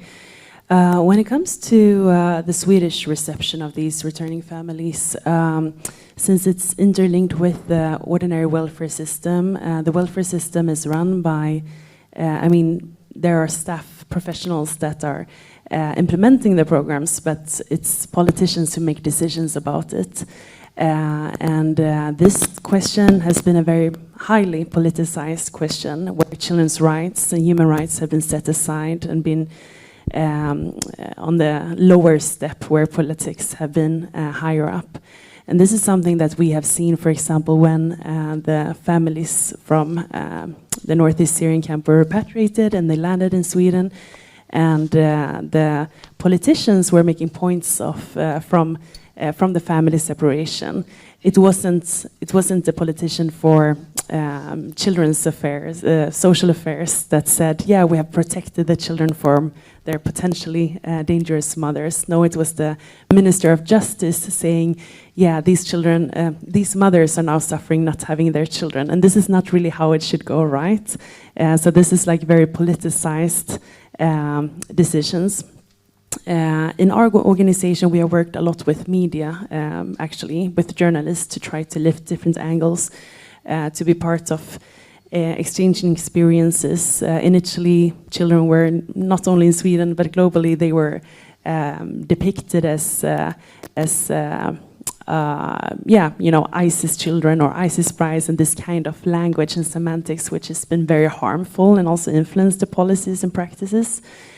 So through media, we have been trying to work on a new narrative, alternative narratives, nuanced the narratives to, as we just heard, there's a range of levels when it comes to radicalization. It's also fluctuating. Radicalization is nothing static. So we've been trying to work through this perspective. We've been asking for meetings with politicians. As a non-governmental organization, we have not had access to high-level politicians, but try to work in some cases on local levels as well. Thank you. As someone working in the UK and being British for my sins, we're kind of obsessed with class. So I tried to avoid talking about it initially. But I think one of the main differences about class is about the ability to articulate your needs and for the families to leverage and advocate on behalf of the children. So I'll talk separately about the process by which children end up in affiliated families and why they may independently be in conflict zones. But when we think about the repatriation and the rehabilitation process and the reintegration process, those who are able to articulate their needs in the language that professionals recognize are more likely to have those needs met. And that is heavily class orientated. For those families as well that can afford to pay for private additional support and care, again, this is an added advantage. But I think as well, especially in the UK at least, and I suspect in many other countries, race is also a part of this when we look at the distribution of socioeconomic indicators across race. We live in a racist world, and that factors in. So overwhelmingly, the majority of those within the lower economic groups who have traveled, sorry, the other way around, those who have traveled to ISIS, the overwhelming majority of the lower economic groups belong to minority ethnic categories as well. So you can't easily disentangle the response that they get from both the questions about how people respond to race and how they respond to class.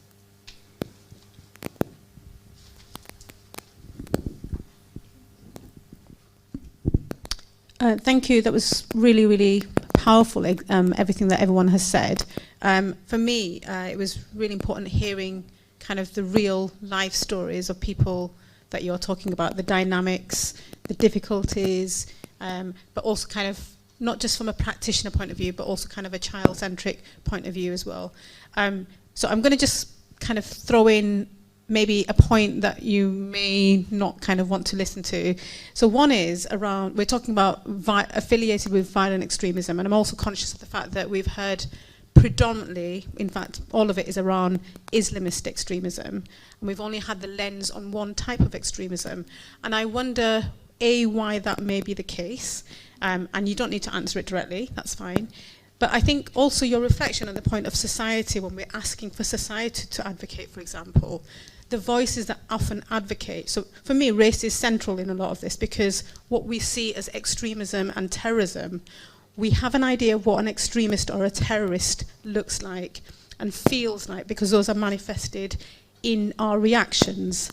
So when you talk about the social worker, for example, the voice is often, again, predominantly of those individuals who are white, who would be advocating on someone else's behalf. If you had a family that you're working with who is involved in extreme right-wing terrorism, you might not have those dynamics reflected there. And again, why is this kind of, this is, you know, extremism, terrorism has been going on for years, and yet in 2023, the lens of which we're having these types of conversations, when we talk about society, when we talk about rights, what is it that we are still missing, and why is that still missing? So maybe even a question for the room as well.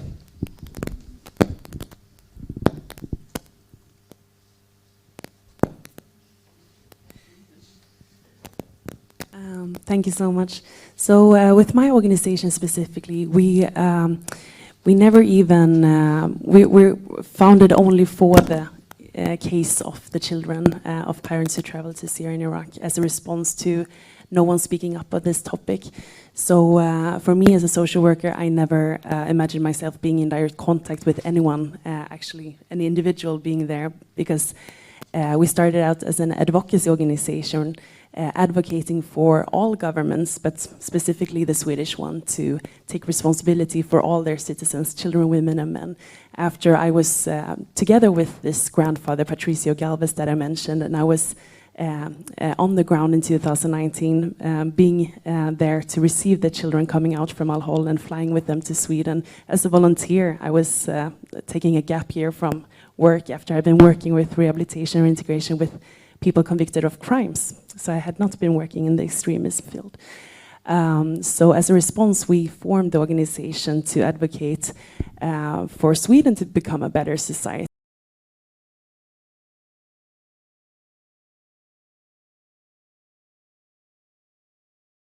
Being like there to support these and guide and help them in different ways. And therefore, when their families were returned to Sweden, it became automatically that they also needed support in the gap between what authorities could offer. So that's my answer why I'm only working on this specific, very limited group of people. Yeah, I think for me it's the same, We do have some right-wing radicalized children, or most of them are like the 15, 16, 17-year-old. We also have a youth parole department, and most of them are in youth parole department. Like I said, the youth protection is only when a court has given a child protection measurement. So there's also a voluntary social worker in front of us. So probably there are children there as well. But up until now, I do not have that much experience with the right-wing children who radicalize. Nevertheless, we do have them, and we will focus on them as well. And we are also, in the Netherlands, we're making a guideline, a national guideline for radicalization, which will come out somewhere in a couple of months, just to see signals, what to look for, what are protective measurements, or protective factors. So I think it's really something we should look into even more now, because the returning children, they extinct, hopefully. I mean, there are a lot of children still there, but I think for the Netherlands, in short term, well, I think most of them have come back, so we'll just again focus now on the right wing maybe, or on otherwise radicalized. Last question. Yeah, hi everyone, my name is Lynn and I'm the postdoctoral researcher on the Prepare project, and I just wanted to give a very brief insight into the research that we have done on the far right, because we have these great panelists here and they gave us a lot of insights on the life of children who are repatriated now, but we also conducted quite extensive research on what childhood looks like in right-wing extremist families, specifically in Germany. And I will talk about this loads this afternoon, everyone who's interested in this. But we actually found really interesting overlaps between some of the experiences, this instrumentalized ideological upbringing of these children, also being separated from non-violent extremist influences, and very interestingly also similar gender stereotypes in their upbringing, what their role in the group is supposed to be. And on the other hand, there are interesting differences. So if we look at the demography, and we just talked about class, for example, right? In Germany, there's a group of very elitist, military-trained right-wing extremists whose children might not be receiving the same kind of support as children from, let's say, more marginalized communities, because these are people who don't have any needs from the state. So state interference is more difficult. Therefore, there's less experience working with these children, especially if they don't show any kind of signs of radicalization themselves. So they're very interesting, specific, also class-related vulnerabilities in the far right. I just wanted to mention this to highlight that, in fact, Prepare has us covered. And yeah, if you have any questions on that, we have more time this afternoon to talk about specific findings, so just come find me at the stalls in the afternoon. Well, we'd like to thank our panelists again for their generous and excellent contributions, and they have been instrumental in also helping shape and inform the Prepare project over the last 18 months, so we'd like to thank them for that as well. So maybe one more hand of applause for them.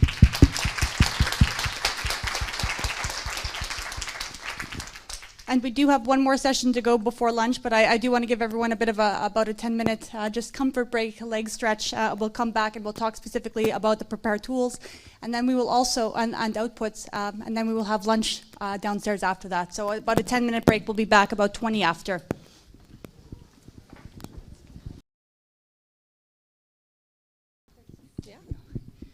Please excuse the delay in this. There was a slight technical hiccup, but without further ado, we have the great pleasure right now of actually presenting the outputs from the Prepare project. So we're going to do a very, very brief overview of these for you today. We'll go have lunch, and the afternoon session will be dedicated to having you go and actually work, in a hands-on way, be able to actually try out and talk to our team about all of the different contributions from this project. So without further ado, I'll hand it over to first Dr. Lynn Schneider, then Meryl Dominic, Egnal, and Glenn from TNO, and all of our partners here. Yeah, hi everyone. It's really great to have all of you here, and also hello to all of our online people. It's really great that you're hanging in there. And yeah, I hope you can follow us really well here. I'm going to give a super brief overview of our data collection methods and about our empirical evidence base that so far has informed the tool and the training, which we will hear a little bit more about later. So as Dr. Cook already said, we did three things to collect our data. Basically, we did a really, really comprehensive literature review on childhood in violent extremist communities. And we did that in various different languages, in English, German, French, Swedish, Dutch, and Albanian. And as I said a little bit earlier, we also did not only focus on returnee children, but also on children growing up in families with affiliation to right-wing extremism and domestic jihadism. On top of that, we did over 30 interviews in all the countries that we're currently focused on. And we did those interviews with family members of individuals who are associated with violent extremist groups, and with people who work with these families and these children to understand their needs better and to understand how to support basically both the children but also the people who ultimately want to help those children. So yeah, basically that's our research part, and then we also had a little bit more of an interactive co-creation of the tool and the training, and that also really helped identify more the needs of practitioners, the similarities and the differences between children in the far right, in returnee families, and basically their comparison also with children in other precarious life situations. So yeah, that's our evidence base, and I'm quickly going to run you through our findings, or some of our findings. And if you're interested, we will be in the other room later and can talk about this all more extensively. So basically what we found is there's not one type of family across the board, and not every child will be impacted or will be equally impacted by a family member's involvement in violent extremism. We also found that there is actually not a lot of quantifiable data to really draw a causal relationship between certain risk and resilience factors, certain child outcomes, and so we're unable to say one leads to B. But we did find that children in these families might experience challenges which are comparable with families in other risky environments. So, for example, our data suggests that families where violent extremism is present may face additional issues, like, for example, and we talked about this earlier a little bit, socioeconomic hardship, or they have other mental health issues, for example, substance abuse, or there's prevalence of domestic violence or divorces. And there are also some similarities between these children experiences and children who might grow up in other family profiles, like, for example, families associated with gangs or cults, or the experience of families who had to flee from their countries and lived in refugee settings. So that was one really interesting thing, but we were also looking at, so what is unique about families affiliated with violent extremism. And even though we didn't find that affiliation with violent extremism directly correlates with a child outcome, a specific one, we found that these children are exposed or may be exposed to certain risk factors. And the impact of these risk factors on children's development is well documented, but the frequency and the prevalence of these risk factors in each family is not. So we're still lacking a little bit of comprehensive, large-scale data on all of this. But we also found that there are several themes that emerged most frequently in the literature review. And we found that children growing up in violent extremist families might be subjected to a very wide range of adverse childhood experiences. And these experiences are often gendered. And this, interestingly, applies to both children in jihadist and in far-right environments. So, for example, girls are often prepared to be the child bearers who are staying at home, while boys are raised to become fighters. Sorry. But yeah, so we also found that children growing up under ISIS faced incomparable adverse childhood experiences. For example, they would experience rape, sexual abuse, and other unparalleled exposure to, and also at sometimes participation in violence. And that comes in addition to their experiences of war and detention camps. And children who face these adverse childhood experiences as a result of their family's involvement in violent extremism can show signs of PTSD, have attachment issues, and might be subjected to gendered norms and propaganda, which in turn can lead to distrust and in other people and in black and white thinking. So these experiences can have an impact on the development of these children. The data suggests that the relationship between children and their parents can be a source of various adverse childhood experiences in both far-right and jihadist environments. But what is unique in these families is that children seem to be often consciously subjected to a parenting style that might not primarily focus on their well-being. Instead, they might be instrumentalized for some kind of higher purpose, which goes in accordance with the family members' violent extremist ideology. And we found that manifestations of these instrumentalized upbringings could include children being exposed to violent extremist ideology and activities, either at home, in summer camps, through propaganda, by taking these children to war zones. But they might also, as a result of this ideological upbringing, experience abuse, a very authoritarian and punitive parenting style, neglect, social isolation, and recruitment, active recruitment in violent extremist groups and activities. We also found that extended family members, so we looked a lot at the different relationships that these children experience because of their family members' involvement in violent extremism. And we found that extended family members can either worsen these factors because they might support the same violent extremist ideology, but we also found that, and I think that's a really interesting case in Sweden, where extended family members were really involved in the rehabilitation of children returning from ISIS. They can provide alternative relationships, they can provide support and protective factors for their development.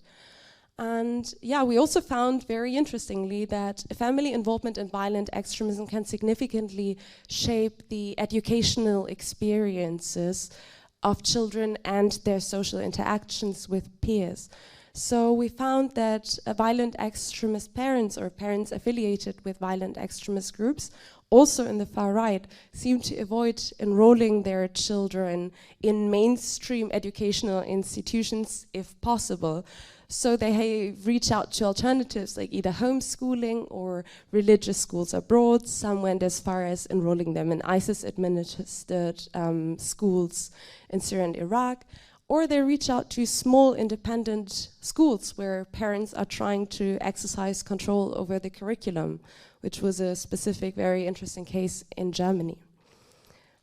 We also found evidence that parents challenge the knowledge and the values that are transmitted to children in mainstream education, and that they actively teach their children in accordance with their ideology.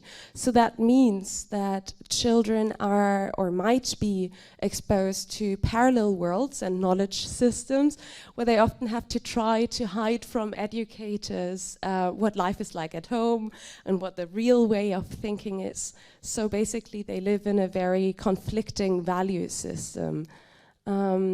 And we found that in addition to the parents who play a strong role in shaping the children's lives, we also have the peer group. And parents chose this peer group, or may chose this peer group quite actively. So violent extremist affiliated parents might forbid their children to interact with children of non-violent individuals or non-extremist individuals, or they are restricting the extent of their activities in a way that they become outsiders in their own schools.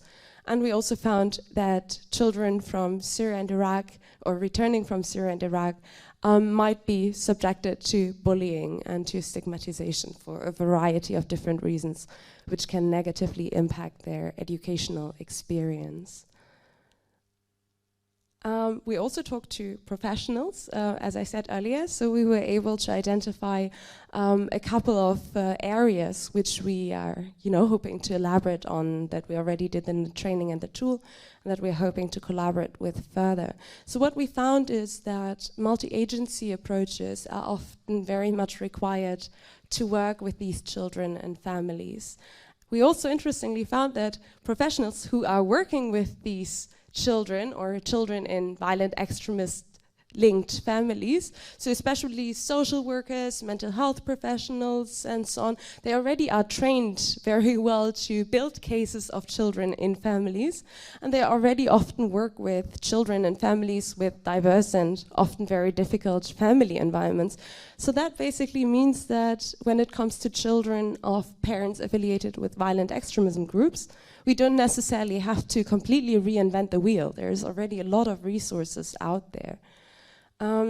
But we also found that there might be some challenges that people working with these children face that might be relatively unique to the violent extremist component in there. So, for example, we found that cooperation with families is really difficult, or can be difficult in some situations, and that's really based on the level of trust that these families can develop with authorities. So the trust building element is really important, but also really complex, of course. Our participants also expressed the need to better understand how the presence of a violent ideology might impact the child's life uniquely. So that's what we've been trying to gather a lot of first-hand evidence on. So they would try to understand, or they would like to understand better, the ideological impact on a child, the types of environments and experiences that a child might be exposed to due to the parental involvement in the group. And they also found it really challenging to kind of fill in the gaps in a child's profile when there was missing information about the child's background. That means that these children might not always get the support that they would need, because there's just not enough knowledge around what the child has experienced. They also noted that practitioners often do not have sufficient support themselves to provide support for these children. So they were commenting on the structures that enable them to work with these kids. And yeah, finally, we found that some practitioners, and that was very interestingly, specifically also a topic in the far right, that they might need help to overcome certain stigmas and misconceptions and fears of working with children, specifically in these families. So yeah, basically taking all these information, we use that as the basis for our tool and our training, and we will hear more about this after Meryl is discussing the human rights-based approach that we have taken throughout the whole project. So thank you very much.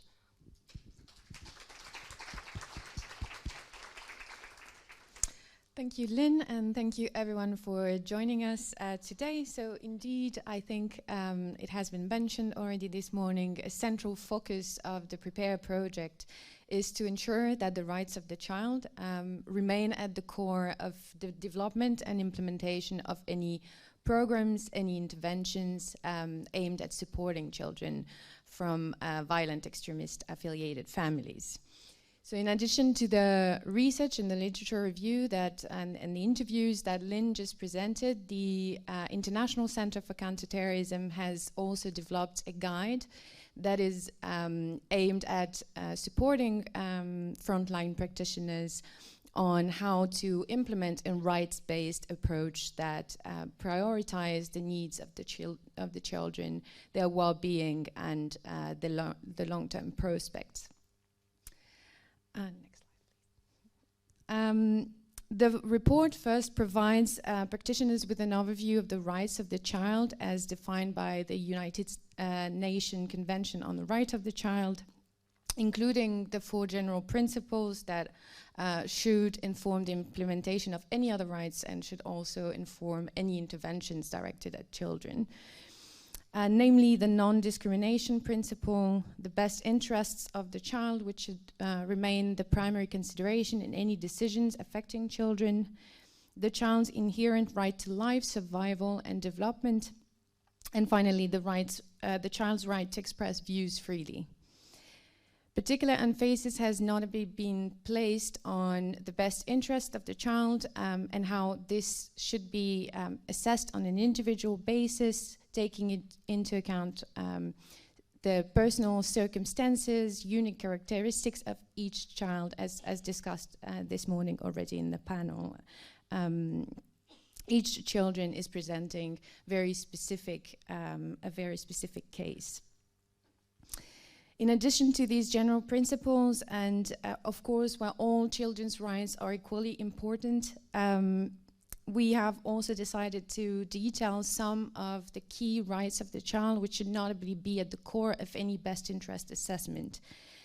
These include, for example, the preservation of the family environment and the right of the child to maintain relations and direct contact with both parents, even in cases of separation. The safety and protection of the child from all forms of violence, abuse, or neglect. The child's right to a standard of living that is adequate to his or her development. The right to health and to education. And finally, among many others, the child's views and right to preserve his or her identity. Next slide. Following this overview, the report also draws attention on some of the key challenges that might arise when it comes to safeguarding such rights for children that are growing up in violent extremist environments. These children may face unique stigmas and vulnerabilities that should be taken into account. There might first be infringements on children's rights that are directly linked to their parents' involvement in violent extremism.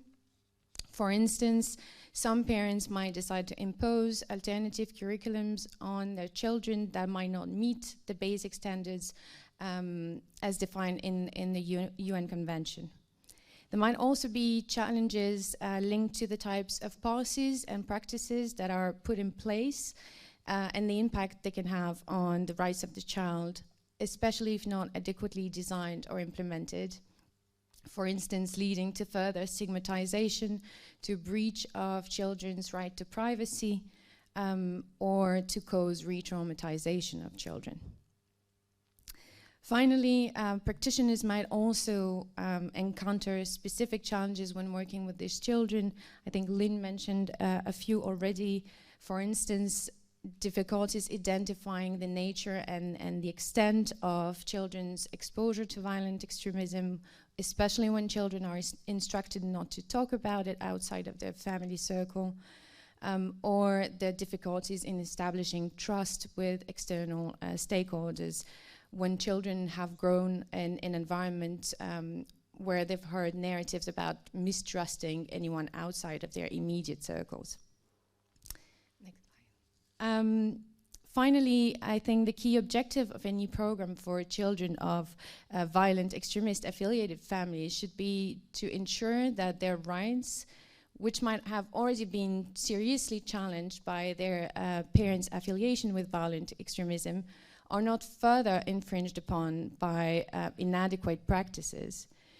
So the report finally provides guidance on identified good practices and practices to avoid to adequately support these children.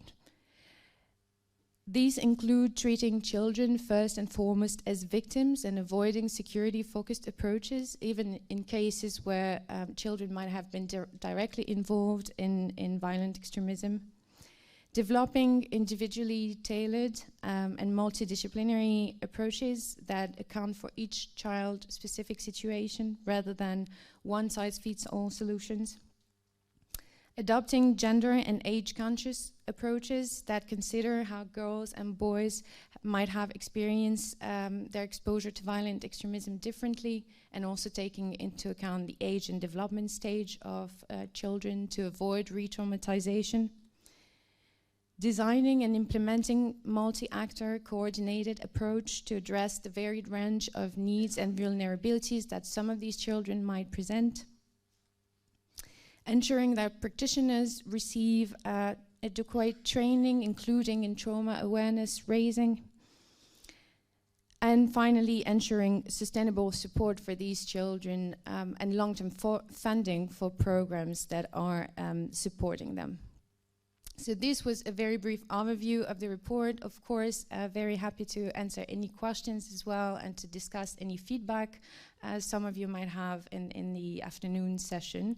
And I will now leave the floor to my colleagues to present the training.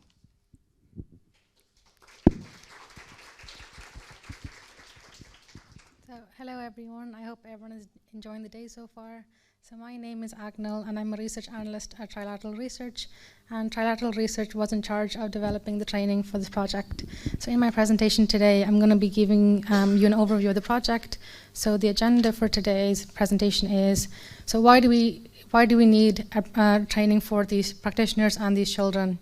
So I'm going to explore that first, and then following on, I'm going to talk about the methodology and sources that we use to actually develop the training as well.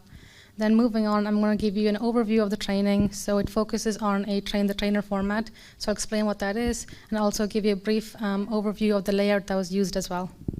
And then to end on, I'm going to be talking about the training's core components. So at the moment, the training has 4 blocks, and in each block, there's multiple sessions. And I can't go through all of the sessions in detail today, but then I can give a quick overview. But if anyone does have any questions, please do ask me in the afternoon sessions. Okay, so defining the need. So children in Western Europe may be impacted uniquely when an immediate family member, such as a parent, joins or becomes affiliated with violent extremist groups. So this linkage can have a harmful impact on the overall well-being and development of a child. So when the Prepare team was starting the project, we noticed a lack of comprehensive and open access knowledge for practitioners on the adverse experiences and unique stigmas that these children may face. So to respond to these needs, the Prepare team has created this training. So the aim of the training is to basically increase professional awareness of the unique experiences that children may have when an immediate family member is involved in violent extremist groups. And then the target group for this training is frontline practitioners. So that is anyone who's really working on the front line to engage and support with these children and their families. So these will range from social workers to youth workers to psychologists to doctors and anyone who's really on the front line, like I mentioned. So moving on to the methodology. As you can see, we had a number of different sources and methods that we used to develop the training. So the majority of the content from the actual training comes from the extensive literature review that Lynn just described. And then we also did a document analysis on the ICCT report that Meryl just mentioned as well. So this actually helped us to inform one of the sessions in the training. And then ICCT and Leiden University also completed interviews with practitioners and family members associated with violent extremist groups. And then Trilateral Research also did an online survey. We did some focus group discussions as well to get people to review the training. And in the past 2 workshops, we presented the training to practitioners and end users, and we got their feedback on it as well. And I want to say a big thank you to all the advisory board members as well for the continued contribution and input over the past 6 months. It has been very helpful, so thank you to them. And all of these methods help us to gather key needs, desired impact areas, and effective methods when developing this training. So moving on to the actual training overview. So as you can see, we have trained the trainer first. So the training is actually in a train the trainer format. So that means it provides practitioners and trainers with the required material and resources to train other practitioners and colleagues. So we do this by offering training tips on how to conduct certain activities, and also we offer suggested times on when to complete the different blocks. So these were created by our in-house trainer, Dimitro. And then, like I said, we have 4 blocks in the training, and then the blocks are divided into different sessions, but each session follows a very strict format. So as you can see, we start with the learning objectives, and then the learning objectives are 2 or 3 core sentences about what we want practitioners to achieve from this session. And then moving on, we have the open activity. So this is just to get practitioners to reflect on what they already know about the topic, what they want to learn, and in some cases it can be a brainstorming session or a group discussion, so we have different activities. Then we have the actual information or the content. So the content is presented in a very simple and easy to understand format. So for people who aren't as versed in the topic or the field, they will still be able to understand what's going on and able to get comprehend what's going on in the session as well. And then following on, we have another activity because we want to make this training as interactive and engaging as possible. We don't want practitioners to get bored. So we have a number of different case studies, games, role plays, brainstorming sessions, and group discussion questions as well. Then we have the key takeaways, which is basically like the learning objectives, 2 or 3 key messages that we want practitioners to be taking away from the session. And then if practitioners were interested in a particular area, we have additional resources as well. So these have links to like different videos, guidebooks, handbooks, and reports. So we have multiple sources if practitioners were interested in a specific topic. So as you can see now, the 4 blocks are up behind me. So the first block, we focus on bias, stigma, and key terms related to violent extremism. Then following on, we talk about understanding the background and context in which these children live. And we also have a session on children's human rights. Then to follow on, we have a block that explores the life of the child in a bit more detail. So we look at familial involvement and risk and protective factors in this block. And then to end off, we have block 4, which is more practical advice and information and guidance for practitioners. So behind me now is like the gigantic overview of the entire training. So like I said, block 1 and 2 have 2 sessions each, and block 3 and 4 have 3 sessions each. And then at the very right-hand corner, you can see support organizations. So basically, this is a list of different support organizations or government agencies that work with these children and their families. So if practitioners, doing this training do have any questions or concerns about a family or child in their care, they can access this at the very end of the training and go to the relevant authorities or support agencies. But the only caveat is the support organizations that we mentioned are only relevant to the 6 projects in 6 countries relevant to the Prepare project. So that is one limitation we have at the moment. And then moving on to block 1. So we start off the entire training with bias and stigma for a particular reason. So when I was talking to practitioners and in the workshops as well, practitioners mentioned the importance of understanding and being aware of your own biases, as it can impact objectivity and decision making when working with these vulnerable children. So we want practitioners to be aware of bias, the impact it can have on their work with these children, and also how to manage one's bias as well.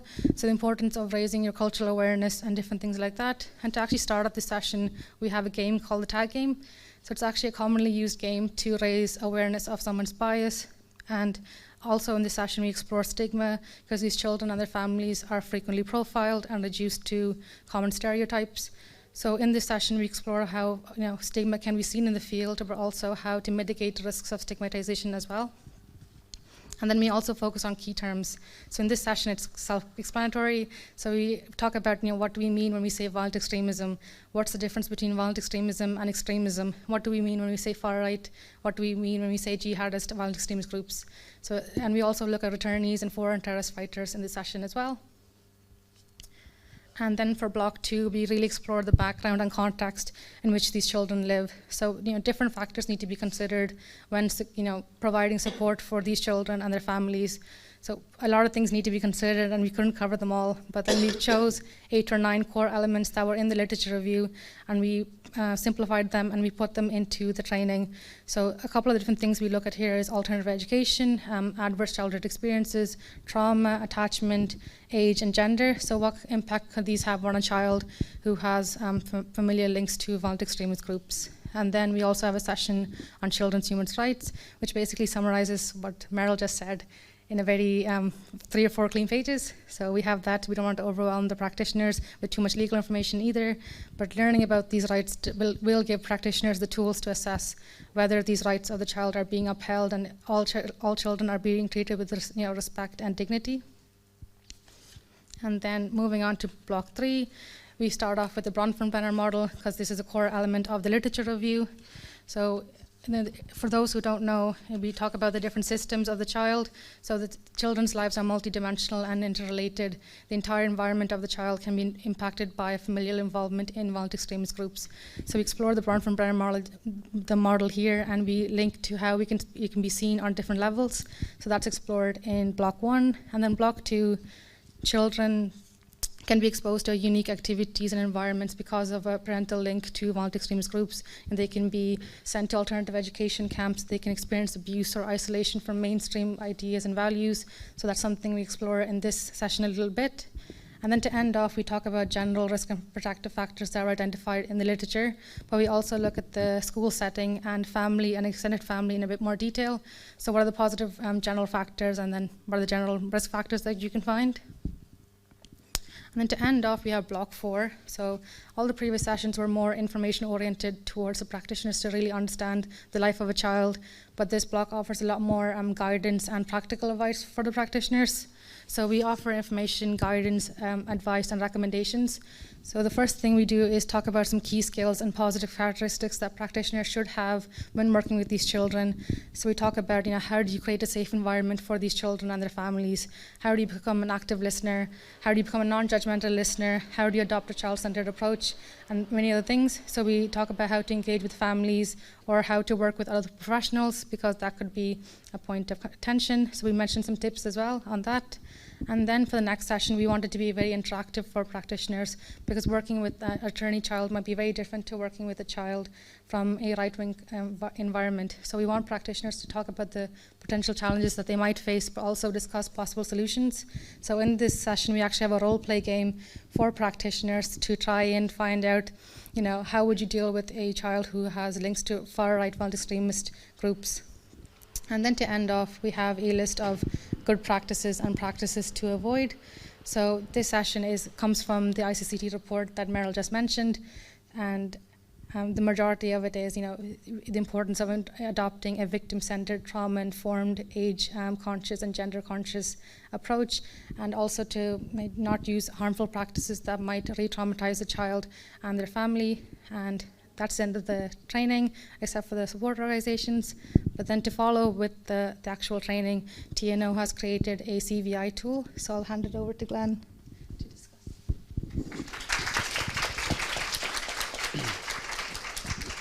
Thank you.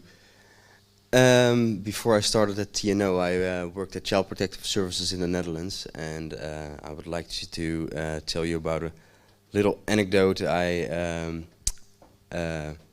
that happened to me during that work. At the beginning, I think I was 6 months working at Child Protective Services, and as you probably all know, Child Protective Services can place children out of their homes in very severe cases. Well, I had to do that as well. And of course, this is an emotional event for the parents. This considered a single mother who actually, which I only knew for a few weeks, I think, had a new boyfriend. He was much older than the woman itself, but right after the out-of-home placement, I received severe threats, death threats, and the only information I had about that man was that he was an alcoholic. That was all the information I had, and I was thinking, okay, from my own education, I know what alcoholism means, what kind of behavior it can entail, but still, this man was like a ghost for me, and the behavior I saw was different than the behavior I knew from the books, and it got quite scary actually. It got to the point that I didn't want to go to meetings with that man. Because I made the threat so big in my head that it just became a huge threat, until the moment that I saw this man in court, because after you do an out-of-home placement you often go to court a few times, and then I saw the man. He was actually quite I don't want to say pathetic, because I'm looking for the right words, but I emphasized with him. It was a small, sad, but also frustrated man, and from that point I got to talk to him more and more, and understood why he reacted that way. And to give you a little bit of information about that before I dive into our tool. This man lost his former wife because their children also were placed out of home, and because they were placed out of home, his wife left him, and his only goal was to protect this new girlfriend from that happening to another woman. And he was, of course, very fearful that this woman would leave him again. The reason that I'm telling you this is, even though we, and I know that it's very important to look behind the behavior of a person, behind the things you see on paper, it's very easily to still look at the threats, to still look at people as a potential risk. And I think that's the main reason that Prepare has come to life. And what really helped me is to get information, and I think that's also what we've been trying to do with the tool we've developed at TNO, with the team members now on the screen, but you will see all of our team members this afternoon in the interactive sessions, so you will get to know them as well. But we've tried to make a tool that really informs people about what these children encounter in their lives, to better understand them, to also be able to provide better help, to not see them as threats, because all the people around you will probably already see them as threats. So I think the job for us is really to not only understand these children, but to be able to explain to others as well that these children are very vulnerable human beings that are victims of the situation they were put in. They have probably never chosen to be in as well. Yeah, please. I will take you, I won't show the actual tool in this presentation. I will just guide you through the steps that we've taken through our process. This afternoon we will show you the tool, and we also made a clickable, which we will be telling you about this afternoon as well.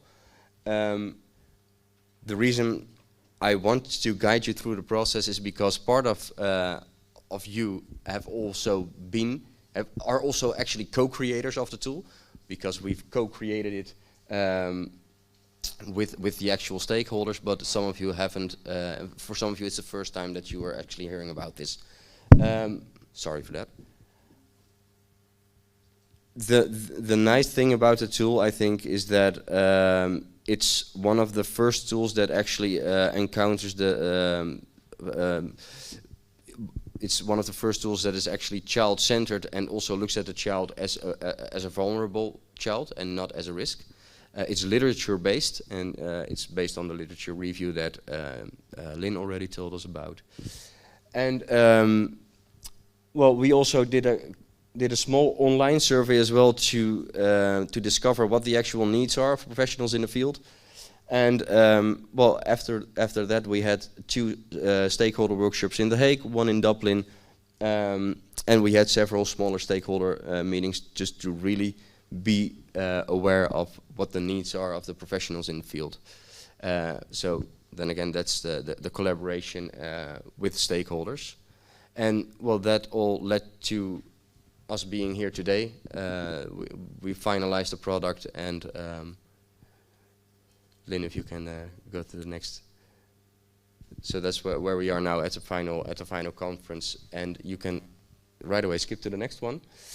And I will show you what the process has been like. Well, as I said, it's based on a literature review and interviews with professionals. Based on this, we had over 200 possible guiding questions, and you can see guiding questions as questions that will inform you or guide you through things you can ask a child or, about what he encountered in his life. So questions that will provide you with the extra information.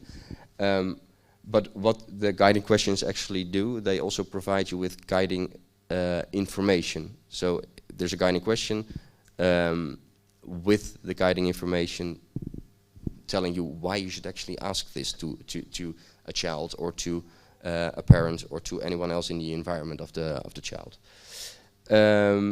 Well, as a user of the tool, you will also go through kind of a filter process, because you will fill in what kind of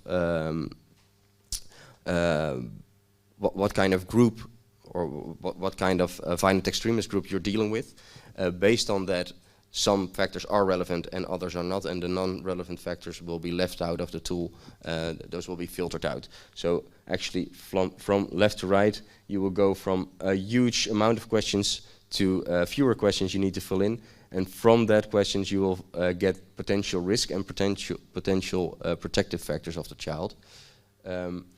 So what the tool actually does, the tool is a process itself, and that's why we've called it a structured professional judgment tool.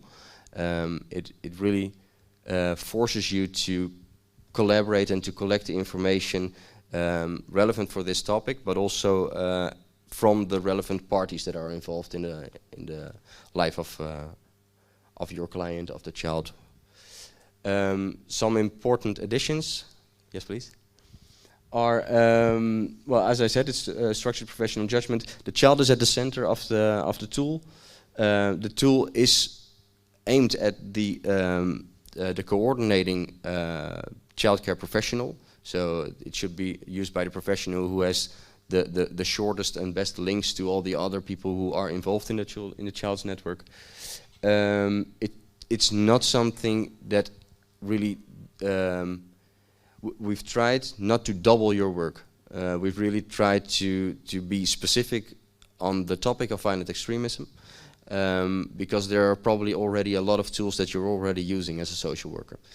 And well, again, I think it's really nice that we're finally seeing these children as vulnerable, and that we can show you from an evidence-based background, so from the literature. And finalizing, we have, it's kind of a disclaimer, I think. Don't think that our tool will be one that can diagnose things for a child. It's really an informing tool. And also, there are a lot of countries involved within this project. I hope there are also a lot of organizations within these countries who want or who are going to use our tool. This is just a proof of concept. We can still adapt the tool according to your needs, according to the legislation in your country. But going to the interactive sessions this afternoon, look at it as a proof of concept, and if you're interested, we can always further out the details together. Thank you very much.